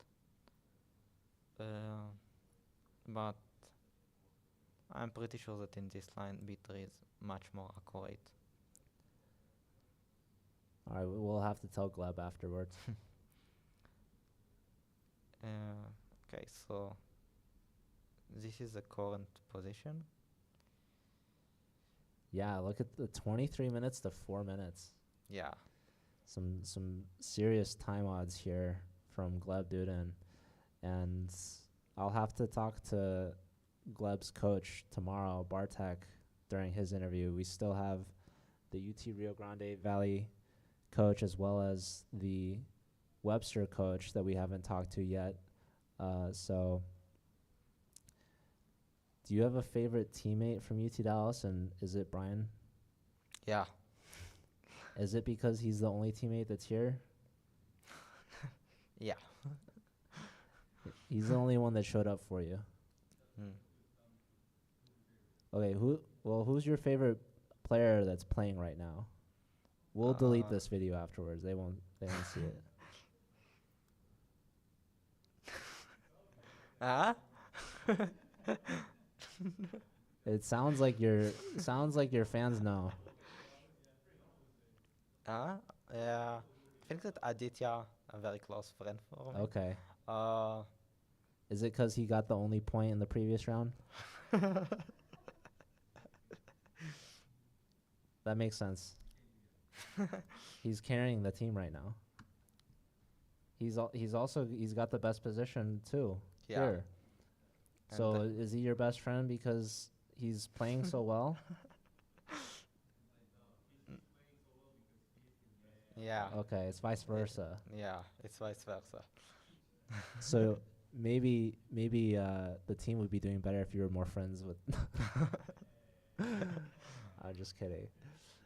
No, but I do think that teams that are teams that stick together, they perform together. So it's good to have the team camaraderie and the friendship for sure. So yeah, Aditya is doing great. Do you have a fun fact about Aditya? Not really. No? Do you have a fun fact about yourself? Besides being the Israeli champion? Is that the most fun fact about you? I think so. So, but you just won that like last month On January. or January? So Yeah. just earlier so what was the most fun fact about you before that?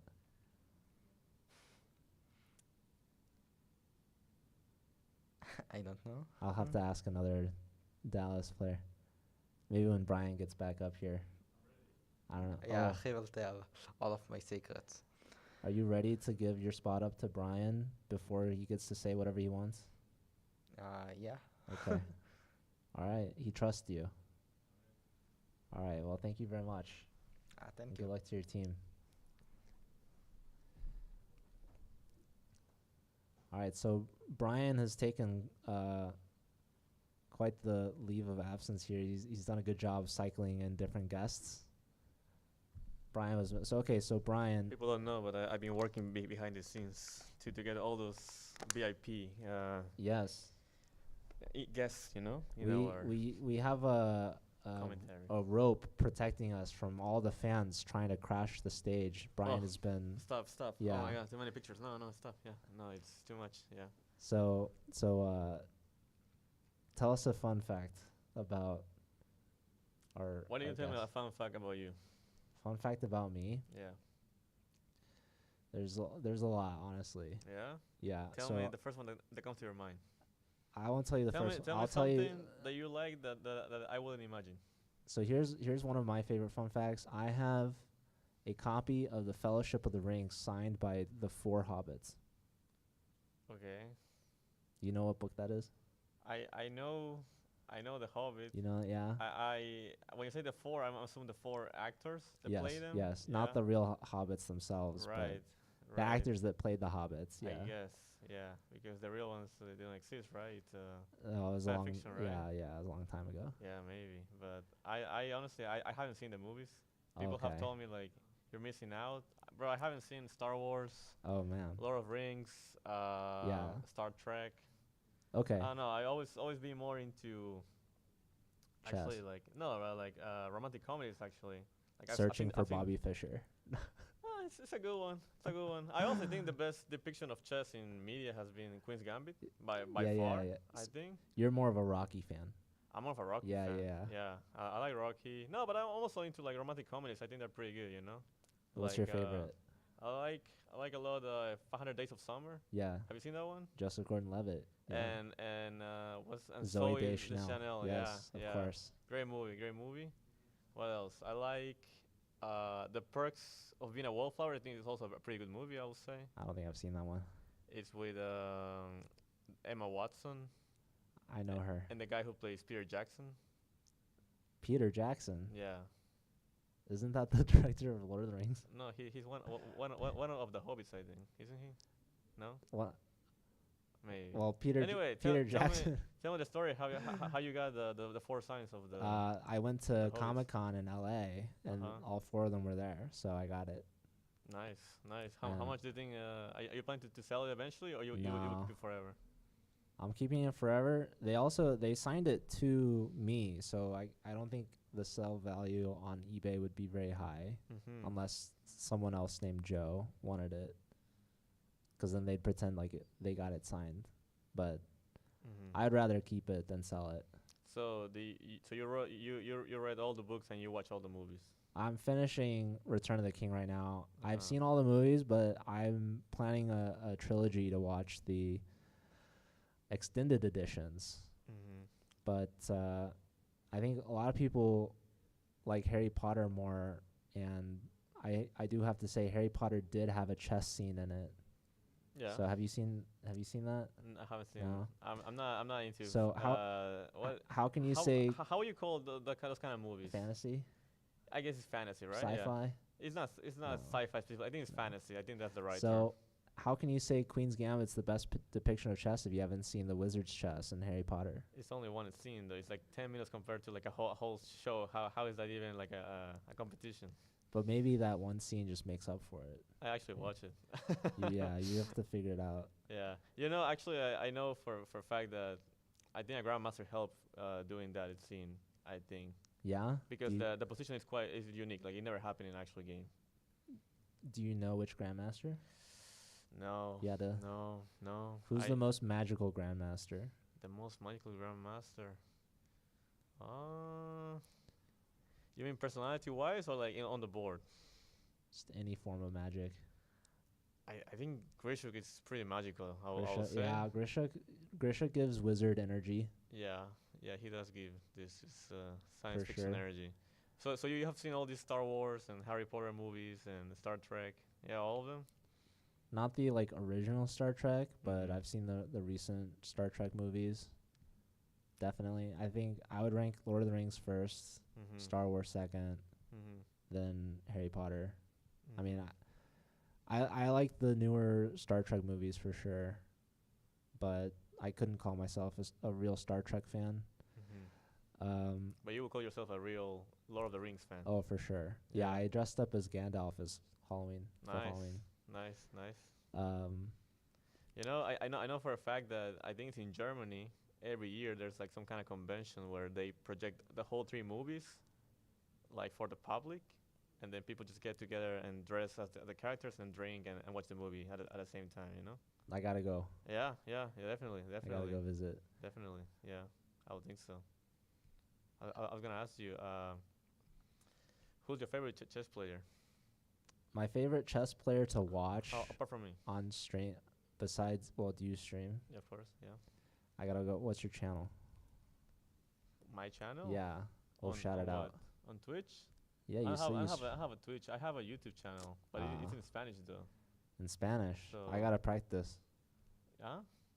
Sí, See, mi español es muy terrible. it's alright. Is no. It's okay. Necesito practicar. It's good. I think it's good enough. I would say. You'll teach me. No. No. Probably not. So I won't watch your YouTube channel then, I guess. That's okay. I know. We will stay at AK views. It won't go to So 800. chess in Spanish, ajedrez. Ajedrez, sí. It's actually called Ajedrez de la Selva. De la Selva means from the jungle because I was born in the jungle of Peru. Okay. Not the actual like jungle, but like the jungle area, you know, like close to the Amazonas. You know what I'm talking Yeah. about?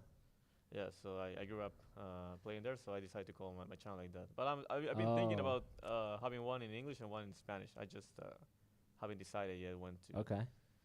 What do you recommend, by the way? You as a person who works in social media in chess. I would recommend that you do make a English channel. 'Cause Definitely, I think as a must. you'll have a wider audience that you could reach, Mm-hmm. and I think you could do something similar like Anna Kramling. She does both. So does she has like does she record twice or does she just translates? I think she'll do unique content for both, but Okay. I'm not sure. I was gonna say my favorite chess content creator is Daniel Naroditsky. Oh yeah, I love watching his streams. I think he's really funny. he's a cool guy. I think he's also one of the best commentators out there, Mhm. alongside Robert Hess. I think the two of them together is unbeatable. Mm-hmm. Do you have a preference? Someone asked me this actually recently, and I said I really like how Jam Gustafsson commentates. Although I understand not everyone is a fan of his style, because sometimes a little bit dry. But I think his content itself is pretty good, and then his builder is also amazing. I would say. I don't Yeah. know how often he commentates nowadays though, but he used to do it a lot for Chess 24. So like every now and then, let's say I would just I would be having lunch, and I would just type Chess 24 is builder, pick one of the videos and watch it while I eat. You know, I thought that was pretty Yeah. useful to improve. I think we've got another slew result against UT Rio Grande, Oh, let's see. and it looks like UTRGV got a full point here against Nicolosi. So we had Varakobian on earlier. He definitely said that Nicolosi made a mistake with the move A5, not playing B5. And so let's see. This is last time we saw it. I mean, there's no. Oh, this is the analysis. Okay, Rook 81, Rook takes, Rook takes. I mean, yeah, in general, white's preferable because of the bishop and all the pawns being on the dark squares, right? That's the main issue. Rook D8. So yeah, he trades both rooks, Uh-huh. and now the white king is gonna enter. Just goes to B5. Okay, like there's 96, I guess, for now, but the thing is, for how long can you just keep waiting, right? With the black Well, pieces. if you go there immediately, can't white push maybe on E5? Or is that too much? You mean, sorry, what do you mean? If black goes knight to D6, trying to Right. keep the king out, I'll probably play E5, yeah, you're right. E5 is there. And then if not 96, then what happened is H5. So now king enters, or No, Oh, no, check. because then it's check. Then you So get check, you can either okay. play G3 or So you H3. just I wait. think either one is fine. Yeah. G6 and G4. Another question mark. Yeah. And this what I was telling you. Like the main issue in this kind of positions is not only that Oh my god. the engine is saying that white's winning. It's also like his moves are pretty natural. You know. So when the moves are easy to find and they're also good, that's when you know you're in trouble. You know. If that makes sense. So after G4, takes. Yeah, it's pretty rough for black to kind of hold everything while not. I mean, he needs to worry about the f6 pawn. He needs to worry about the king entering to b5, and f5 maybe potentially. So yeah, Yeah. he play here, and Oh, Sacktown. and this is yeah. Because this so game. I thought e5 was good, but it turns out e5 is good second. Mm-hmm. Take first, getting straight to the point. No, I mean okay because the pawn is already on g6, right? Like that's why it takes, and then this endgame is winning because white has a basically virtually a pawn up here, you know, compared to these 3 pawns Yeah. that cannot make a pass pawn. He went for b5, but yeah, it's not enough.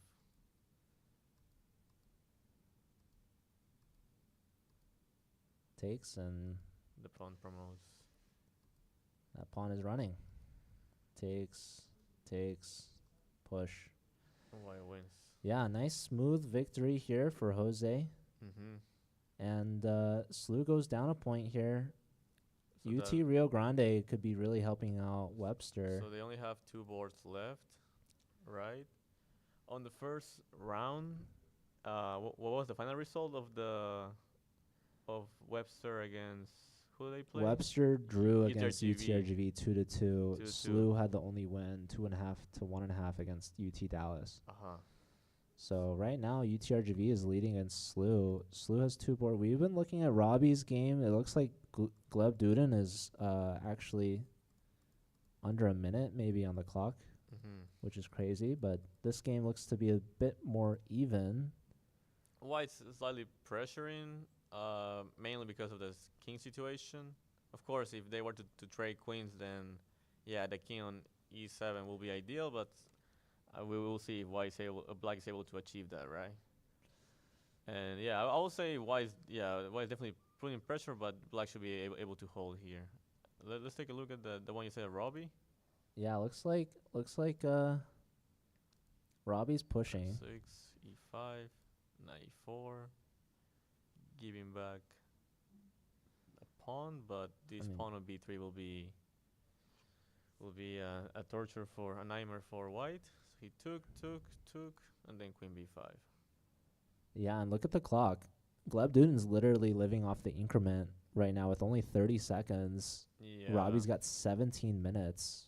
But the evaluation has been a lot better for Gleb than in recent moves. So even in time pressure, it seems that he's been playing well. But with this sort of time pressure, any moment he could make a mistake. So actually, he does tend to get in time trouble pretty often, I would say. At the same time, he has built his skill of playing good moves in time trouble, but of course, it's not ideal, to have 5 seconds against 17 minutes. 2 seconds. Once he's got to move. 35 seconds. He made that. Do we have a camera?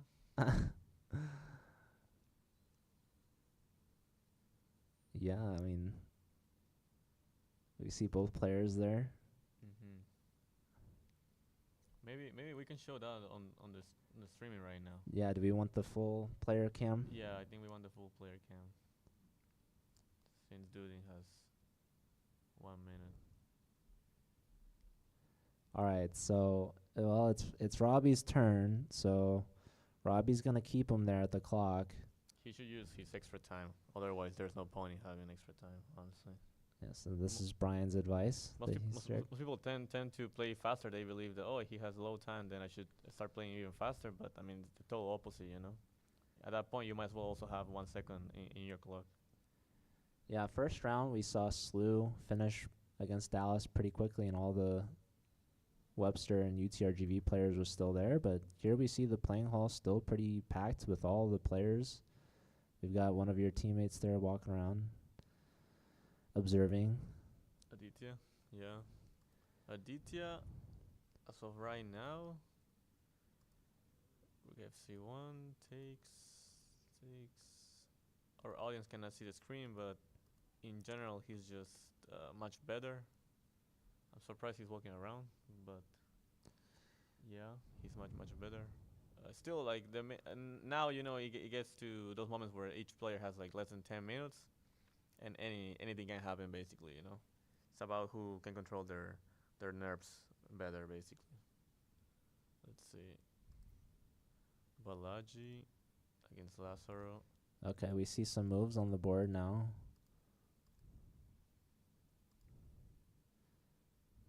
So what did Glenn play? Robbie play? Yeah, Gleb with the white pieces for UT Rio Grande Valley. Yeah, you see, like this is exactly what I meant. Like here, I don't know if we can share the board again, please. Yep. Yeah, yeah, we are Yep. sharing. Okay, so this is what I meant. Like here, Robbie has 16 minutes, Mm-hmm. and Duden just played Rook C6, which is a move that honestly looks a little bit loose. Like there's probably a lot of tactics, So he should be spend a little bit of time here, But he blitz out Rook CD8 in 12 seconds, and Miss. Queen B5, yeah, would have been much better for Black here. As after Queen takes, I mean, otherwise you're losing the Rook, like sorry the Queen. He needs to play Queen C8, Rook takes C8, Rook That's takes brutal. King H7. And now these 2 pawns just wow. start pushing, Yeah, that looks really good for Robbie. You give up 2 rooks for the queen, but your outside pass pawns look unstoppable. So that'd be a really good end game for Robbie. But Robbie blitzed out a move like you said, just Yeah. attacking the queen. Queen F5. And now Duden is back in the game. Actually, I would even say it might even start looking a little bit scary, honestly. Like there's some ideas with Bishop H6 at this point, Wow. Yeah, sacrifice. Obviously, the F pawn is hanging as well. The rook on C6, as you said, maybe a questionable move, maybe even a little loose. Now it's actually a very strong piece in the attack. Mm-hmm. He played King G8. And now I think taking on G7 looks quite good. Computer also likes bishop takes H6. Yeah, taking on H6, yeah. Um, I mean, the only thing I'll be worried about if, let's say, I take something like Queen D5 or Queen B5. How is this? Like, I can just take the pawn. Okay. And if I go to B5, yeah, Rook BC1 or Queen G4. Rook BC1, I guess. yeah, Gleb's in time pressure yet again. Is he going to sacrifice? He should, I think. I think he needs to press the... That's a hard move to play when you have no time. He goes for it. Yeah. He's just played it. You need to, yeah. It's those... You need to press the Wow. all-in button. And Robbie's allowed this, which is also kind of questionable, not only, as you mentioned, because of his huge time advantage, but also because of the match. He's trailing. His teammate lost, Nicolosi. Mm-hmm. So there's only 2 boards left, but Soren, we see, is sitting there behind Gleb Duden, and Gleb's teammate, that's Sean Rodriguez Lemieux, is watching this development. I'm sure Sean is happy to see the complications because Gleb was doing much worse previously, and now Robbie has to sit here with a bishop having just taken his pawn and knowing that he must have had something better earlier if he had used his time. Yeah, I mean, he's probably now regretting the fact that he didn't spend the time when he had the chance, Now, once this is the thing, like if you give them one chance to keep fighting, they will keep fighting, I mean, nobody wants to lose a chess game. And so, and Duden, like, clearly, he understands that there's no point in playing passive at this moment, He needs to go for it if he doesn't see anything wrong with the move Bishop H6, and he does. Robbie took on D4. Yeah. He took on D4. Grabs the pawn. Stopping also Queen G4. And now you want bishop takes g7. It's probably the move, yeah. I would think, or bishop e3, either one. Bishop g7, and then what's he gonna follow up with? E6. So bishop takes g7, king takes e6, not possible because of the queen is hanging, but rook Oh, f6 is possible. With the idea of if bishop takes pawn takes check and then Okay, yeah. Discovery. discover. Okay, yeah. well, Gleb didn't take on g7 though. He brought his bishop back. He went to f4. Question mark. Ah, it's so hard to play with increment. Yeah. With just increment, I should say. Yeah, so you know, Robbie playing a little too quickly, not the most accurate, but he's not getting punished because Gleb just doesn't have the time. He finds one sacrifice, but he doesn't go all in. Yeah, and I mean also has to do with the nerves, I guess, and everything. But basically, I wanted to point out that here, why sort of need to understand that if he plays slow, like he's, I mean, material is equal, but position-wise, Black can just move the queen and start pushing this pawn, and Black should be winning pretty comfortably, And because of this main issue, he needs to play very, very concrete and just go for a sacrifice, Even if he's not able to calculate everything until the end, as long as it looks interesting, he needs to go for it because practically speaking, the other option is just suffering, That's the Yeah, issue. rook f6 is such a hard follow-up move, but I love it's attacking the f pawn. If Black plays rook f8, Brian, then we got a brutal ladder mate there. we Game over. yeah, And GG. then Gleb wins Then Gleb wins from behind, which is incredible. Yeah. But no, Gleb couldn't find it within him to find this. And after rook f6, there's literally no other double way. piece sack, basically. There's no other way than You just gotta let that pawn or let what? it, Would I mean, play? you need to allow the perpetual. There's no option to keep playing, like queen g5 And it's perpetual. yeah, that's it basically. It looks like White could try to find some sort of mate, but it's just not. Right, but I'm saying like worst case, you have the draw already. Which would be good for Gleb given his time pressure. But Correct. no, so he brings the bishop back. Now, as you had called out, Robbie can just attack the rook. Yeah, queen b5, rook c7. But then yeah, once again the issue is that he doesn't have that many threats, And now the pawns can roll. Yeah, I think just a5. I don't see any sort of idea White could have apart from maybe h4, h5, h6. But okay, that takes 3 tempi, right? e6 not possible because the queen is always pinned. And then bringing the other rook to the action always also allows the b pawn to start running, Maybe if we get another raid from Botez, we'll see e6 Maybe. for the Hopefully. Botez gambit. Hopefully. Fingers crossed. Let's see how the other games are doing. So that was Dudin, and Sean is still around equal. They both low on time though, so I think anything can happen here also. Let's see how Andre is doing. I think Andre is a clear pawn up And up on time. and up on time. So looking really good for the international master Andre McAvey from UT Dallas up against Harsha Bharadakoti from Webster. So this would be really good for the Dallas team to bounce back. This is an important victory, definitely. Yeah, it's especially because Harsha is their first board, So I think this is pretty important. Hopefully he converts. He should be able to with the time advantage and also the extra pawn. So Yeah, we liked Aditya's position as well let's take a for look the at Dallas team. Aditya's. I heard Aditya is a fan favorite. Yeah, he definitely is. Let's see, queen e6, rook c1, takes. Why did he take? Queen trade question mark. Why did he take? So I'm threatening rook c7. Well, it's confusing. Usually you like to trade queens based off of king safety, right? So it looks like black's pawns really pushed. The king doesn't look too safe compared to White's king, for example. Mm-hmm. But the computer disagrees. It really likes keeping the queens on. Yeah, and not only computer-wise, just like let's say, logically speaking, I don't wanna give White the time to get the knight to b3 and then to c5. You know? Yeah. Like ideally, I would like him to take on e6.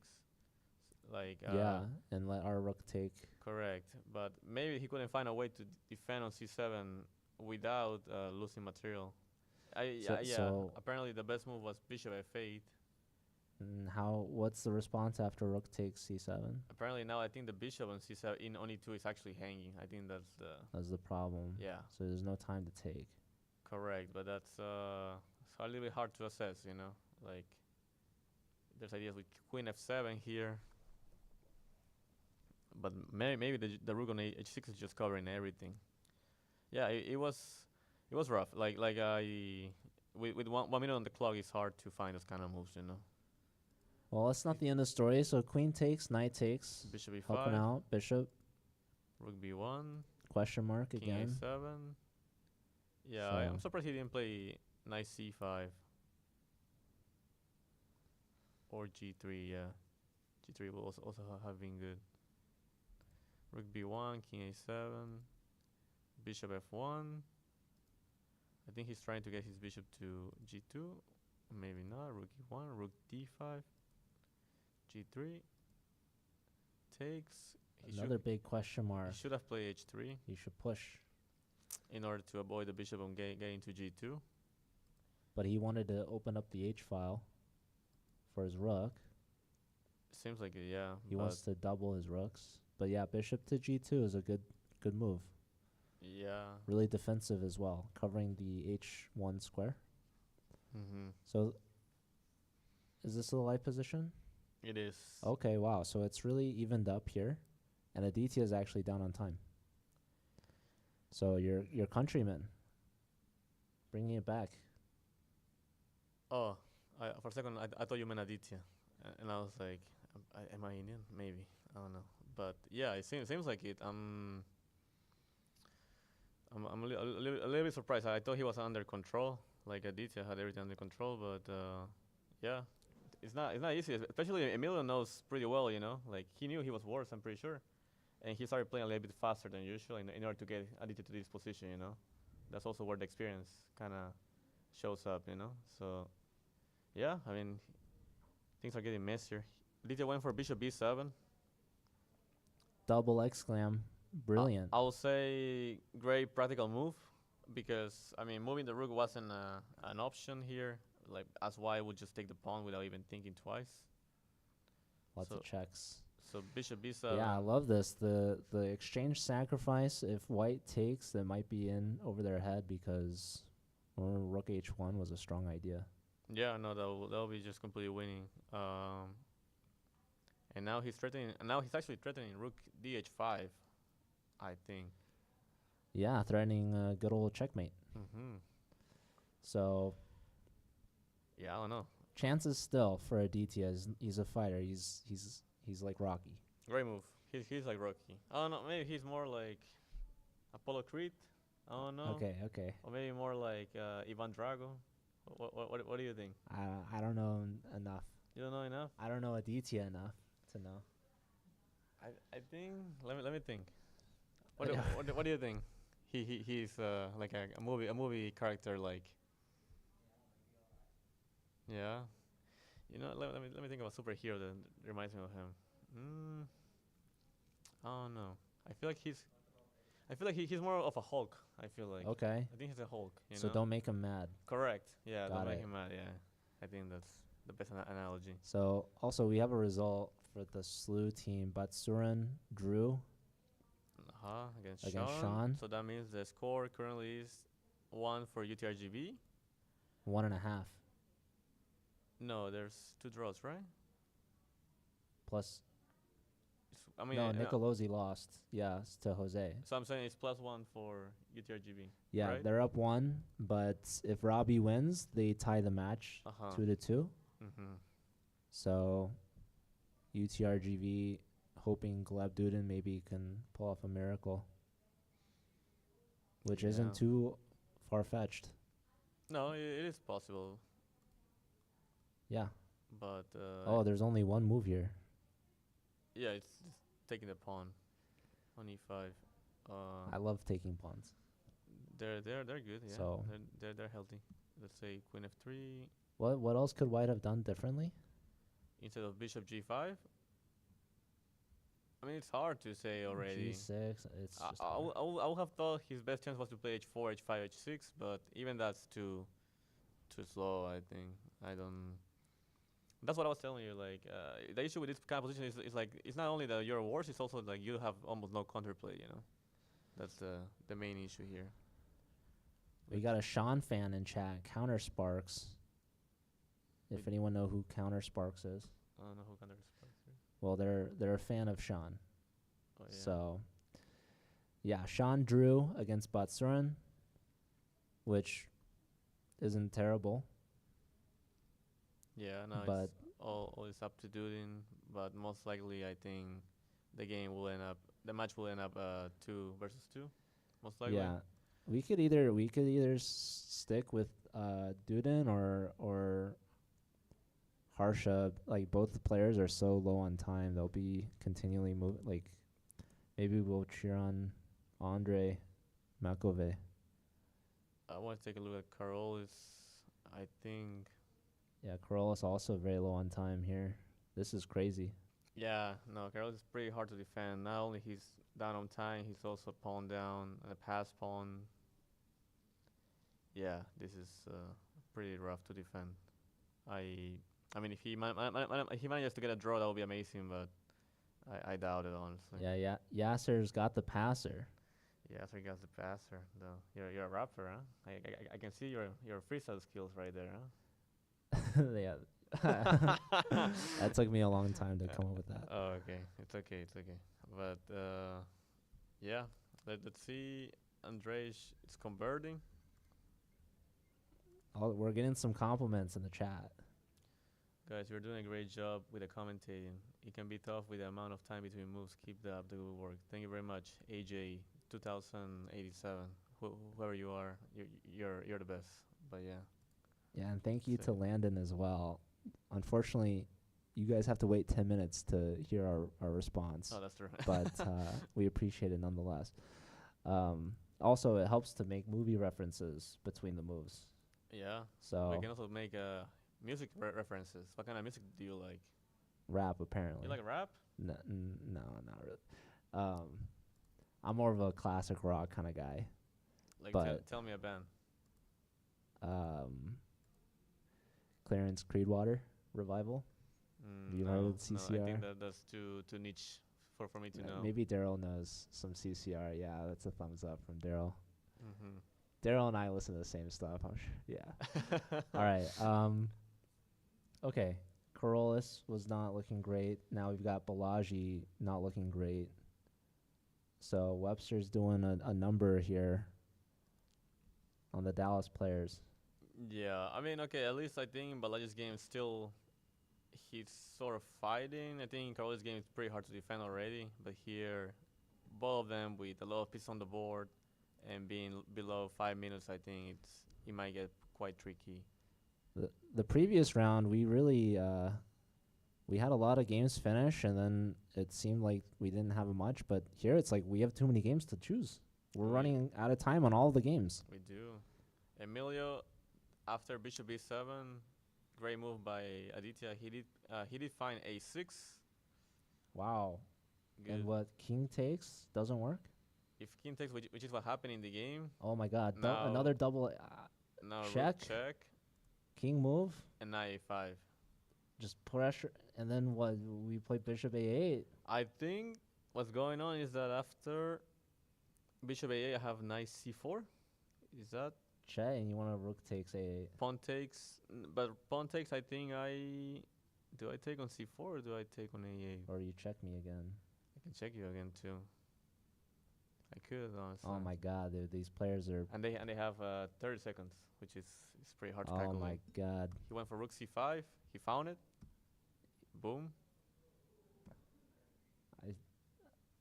I don't even understand. So basically, the rook on c2 is hanging, so he needs to trade on c5. But after he trades on c5, I will take first on g2.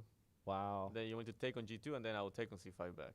That's the whole point.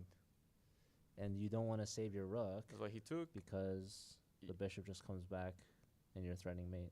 You mean save it as you playing So like you're on saying bishop takes g2 intermezzo, correct? and Yeah. and white cannot save the rook. No, because then I would just bring the bishop to f3, and it will And it's be just GG. it will be probably close to checkmate. Ugh. So he took, takes, and takes. So many brilliancies in this game. Yeah, they both are The game review is gonna go crazy, calculating pretty sharp. and it's still even. Despite the time scramble, you know. How do they do it? Stickle They practice with bullet, right? And that's why they're playing in the Final Four, right? This is why we have the pros. Of course. These are the professionals. Yeah, we do. They earned their place here. Mhm. So absolute time scramble. They're playing calm, cool, collected. Some of the best moves we've seen so far this event. And has the dust cleared? Has it settled? What do we have? Bishop versus knight.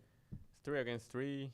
I wouldn't call it a draw yet. I think there's still a lot of game to go, especially taking into account the fact that the black king is more active. I think that's a important factor. Then these two pawns, the f2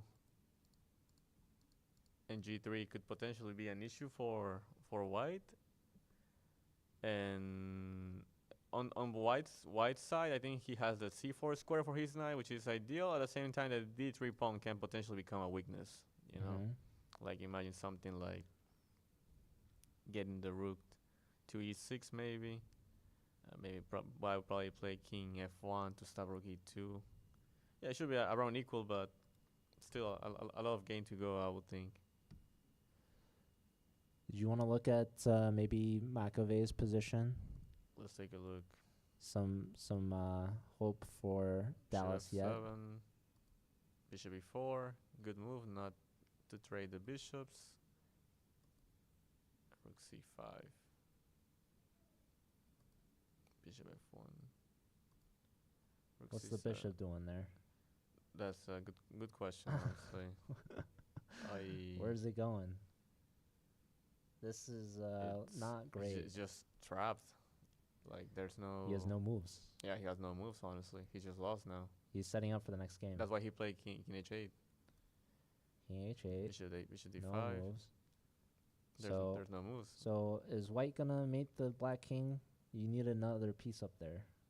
Honestly, at this point, you don't even need to mate him. You can just consolidate, play bishop b3, then slowly, maybe like capture the pawns. You know, like there's nothing black can do on the meantime, basically. Yeah, that's why he played a5.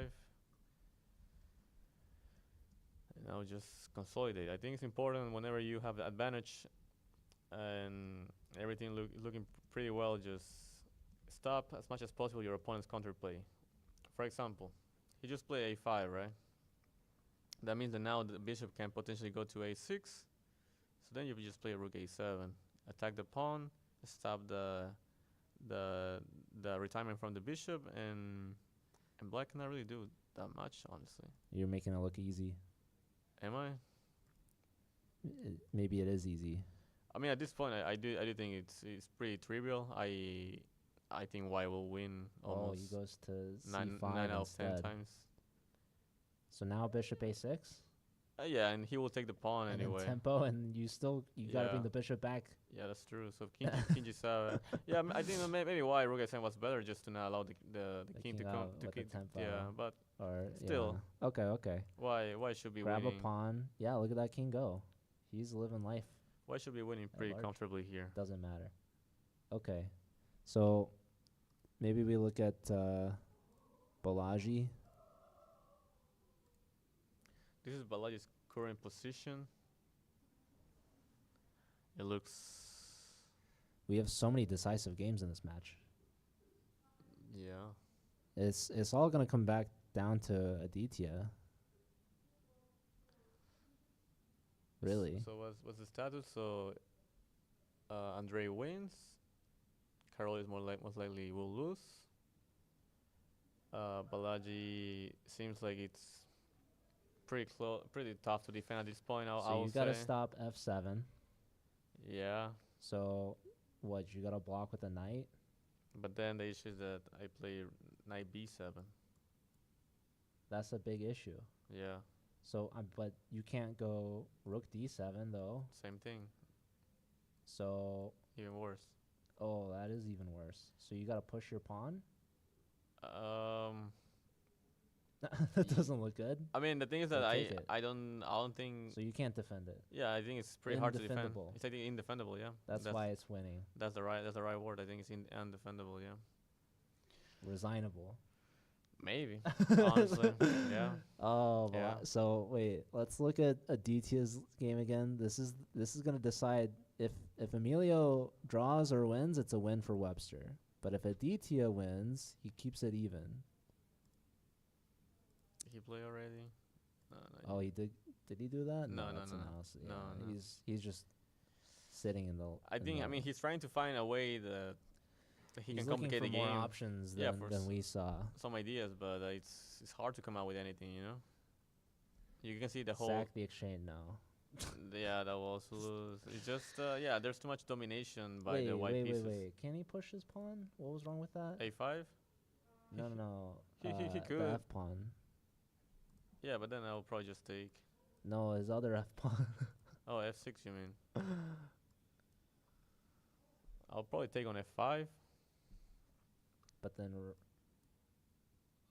oh. Okay. No, I give up now. Then maybe takes and d4, but then I can probably just I push e6. Ouch. That hurts.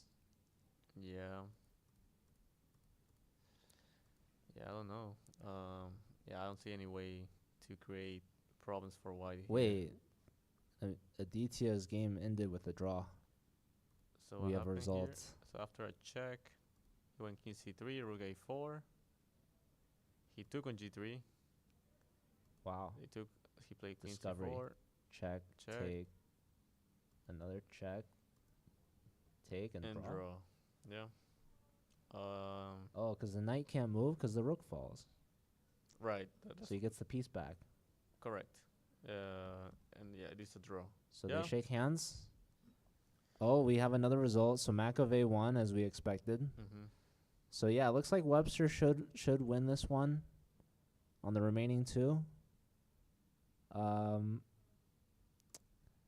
And yeah, I mean, I think Slew and Webster will be tied going to round 3. And if they tie tomorrow, then I don't know. It depends on what happens between the Texas teams. So Yeah. yeah, looks like the remaining 3 games are all looking to be decisive. We already have a result. Yasser Quesada Yes, Perez already won. won his game. Yeah. So the games are dropping like flies here. We're wrapping up quickly here. We've So got we only have 2 games two left. Games left. Yeah. Let's see. Let's take a look at Robbie against Dudin. Duden must be exhausted. He's been losing all day. Yeah. I don't know. It just happens sometimes, I guess. I mean, he's been playing with less than a minute on his clock for like the last 30 minutes. Wait, what do you mean he's been losing all day? You mean this game or Just like? this, yeah, this. Oh, game. okay. Because he did win in the morning, right? I think he did. He beat. Who did he beat? Do we have the games? Yeah. Gleb he beat won against Harsha. Yeah, yeah. Yeah. So I didn't mean all day, all day. I meant okay. I meant all game, Mm-hmm. really. For this whole, I mean, Chess is brutal. He's been trying to defend this for the longest time. I mean, the game's not over yet, but Yeah, there's almost no weaknesses. That's the main issue. Robbie's just been enjoying the pawn advantage. Yeah, now just 2 pawns for nothing. Rookie to push the pawns like. Yeah, no, I mean Robbie's gonna win this game, and that will mean that Slew and They'll tie. RGB they tie, Yes. and that means Slew has 4.5, correct? Yes, and so will Webster. And and UTRGV has 4, They'll have 4, and Webster. So if Lazaro wins his game, which most likely which he will. most will happen, yeah. We looked at this and said it was bad No, it is because bad. I just want to see what happened in the game.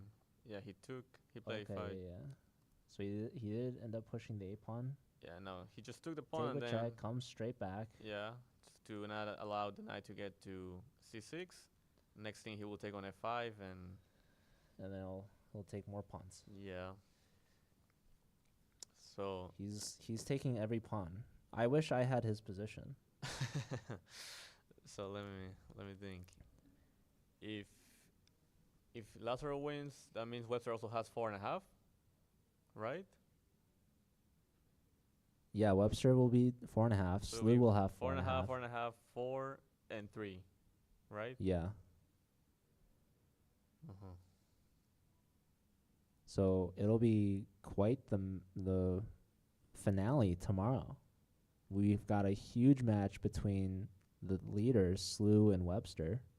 Mm-hmm. And then we've got the battle between the Texas teams. That's true. So, yeah, I'm just trying to figure out what happens if, imagine Webster and Slew tie Mm-hmm. 2-2 tomorrow. They'll end at 6.5 each. And then I'm trying to make this as complicated as possible. Imagine Rio Grande Valley also beats Dallas 2.5. Right. That'll be a 3-way tie at 6.5. Correct. So what's the tie break? You look at head to head, but there's 3 teams. I don't know what's And the Slew and Webster. what does the ruling say? I will assume the second tiebreak is match points. I would think. Okay, so if you think it that way, Slew would have 1 win. Webster will also have 1 win, and UTRGV would also have 1 win. 1 win. So what's the next tiebreak you got? Maybe more victories with black, I think. More victories with black? Yeah, this is called Sonnenberger. Okay. Yeah, it's actually applied also in Swiss tournaments. I say we look at collegiate chess league results. We can. We When- should probably, since That'd be crazy. that's what No. matters. Yeah, imagine they do a blitz tiebreak. Wouldn't that be I fun? don't think that ever happened before. No. At least not. Has there ever been a 3-way tie? I don't think there is. No, I don't think so. At least not that I remember in the last 3 years or 4 years they haven't tied. Usually one team just wins by a big margin. So what's going to actually happen is there's going to be a winner between Slew and Webster. Most likely, yeah. And that team will be That's the going to that's going to be team. brutal. unless let's say like UTRGB also wins by like a big margin, let's say, and then they could potentially tie. UTRGV wins by 3-1. But in that case, it wouldn't matter because if it were to be match points, then Webster will win. Webster If Webster wins the match. yeah, I mean, Webster, whoever wins the match will win if it's match points. No, Webster and UTRGV tied each other. Yeah, but they will have won 2 matches. True. Doesn't really matter, honestly, what we're talking, but yeah. We'll find out tomorrow. We'll find out tomorrow, yeah. So, everyone be sure to tune in again tomorrow. Also, we got some discussion about some wizardry. I can't believe that conversation was 10 minutes ago. Mhm. Felt like more.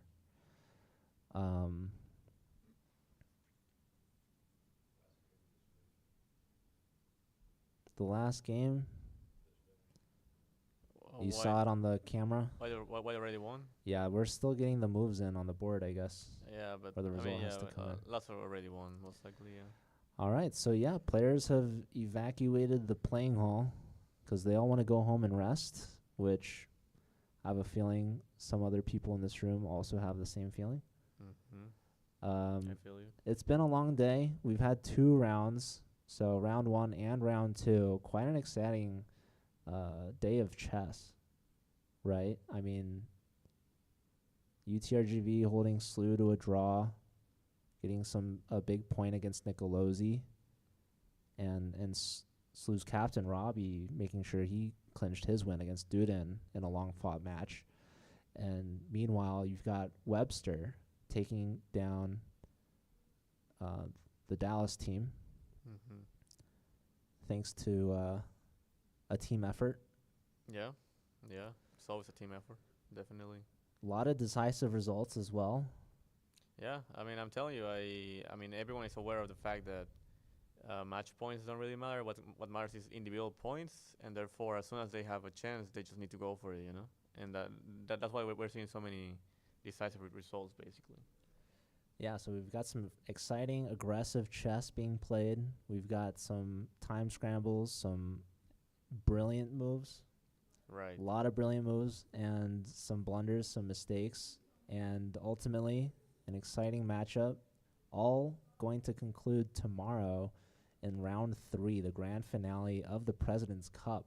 So we have some crazy tiebreak scenarios. A potential 3-way tie is Potentially. possible. A potential comeback from UTRGV. Dallas could sweep them 4-0 in an Mhm. unlikely comeback for 7 total points. I mean, Dallas could potentially still win Final Four Exactly. if they win 4-0. So the hometown crowd keeping their fingers crossed. But ultimately, if SLU or Webster win tomorrow in their match, they will be the most likely victor. So everyone, thanks for watching. Tune in tomorrow. And I want to give a quick shout out to our sponsor, Susquehanna, who's doing a poker tournament that is also today. I don't know if it's still going on, but maybe we can put up the showdown. And yeah, maybe check it out. If it's still live, you can go see what happened. It's on YouTube. So go check out Susquehanna's YouTube channel. And I think with that, Brian, we can call it a day. All right. Thanks everyone for joining for the streaming, and we will see you tomorrow. All right. Thanks, everyone. Bye. Take care.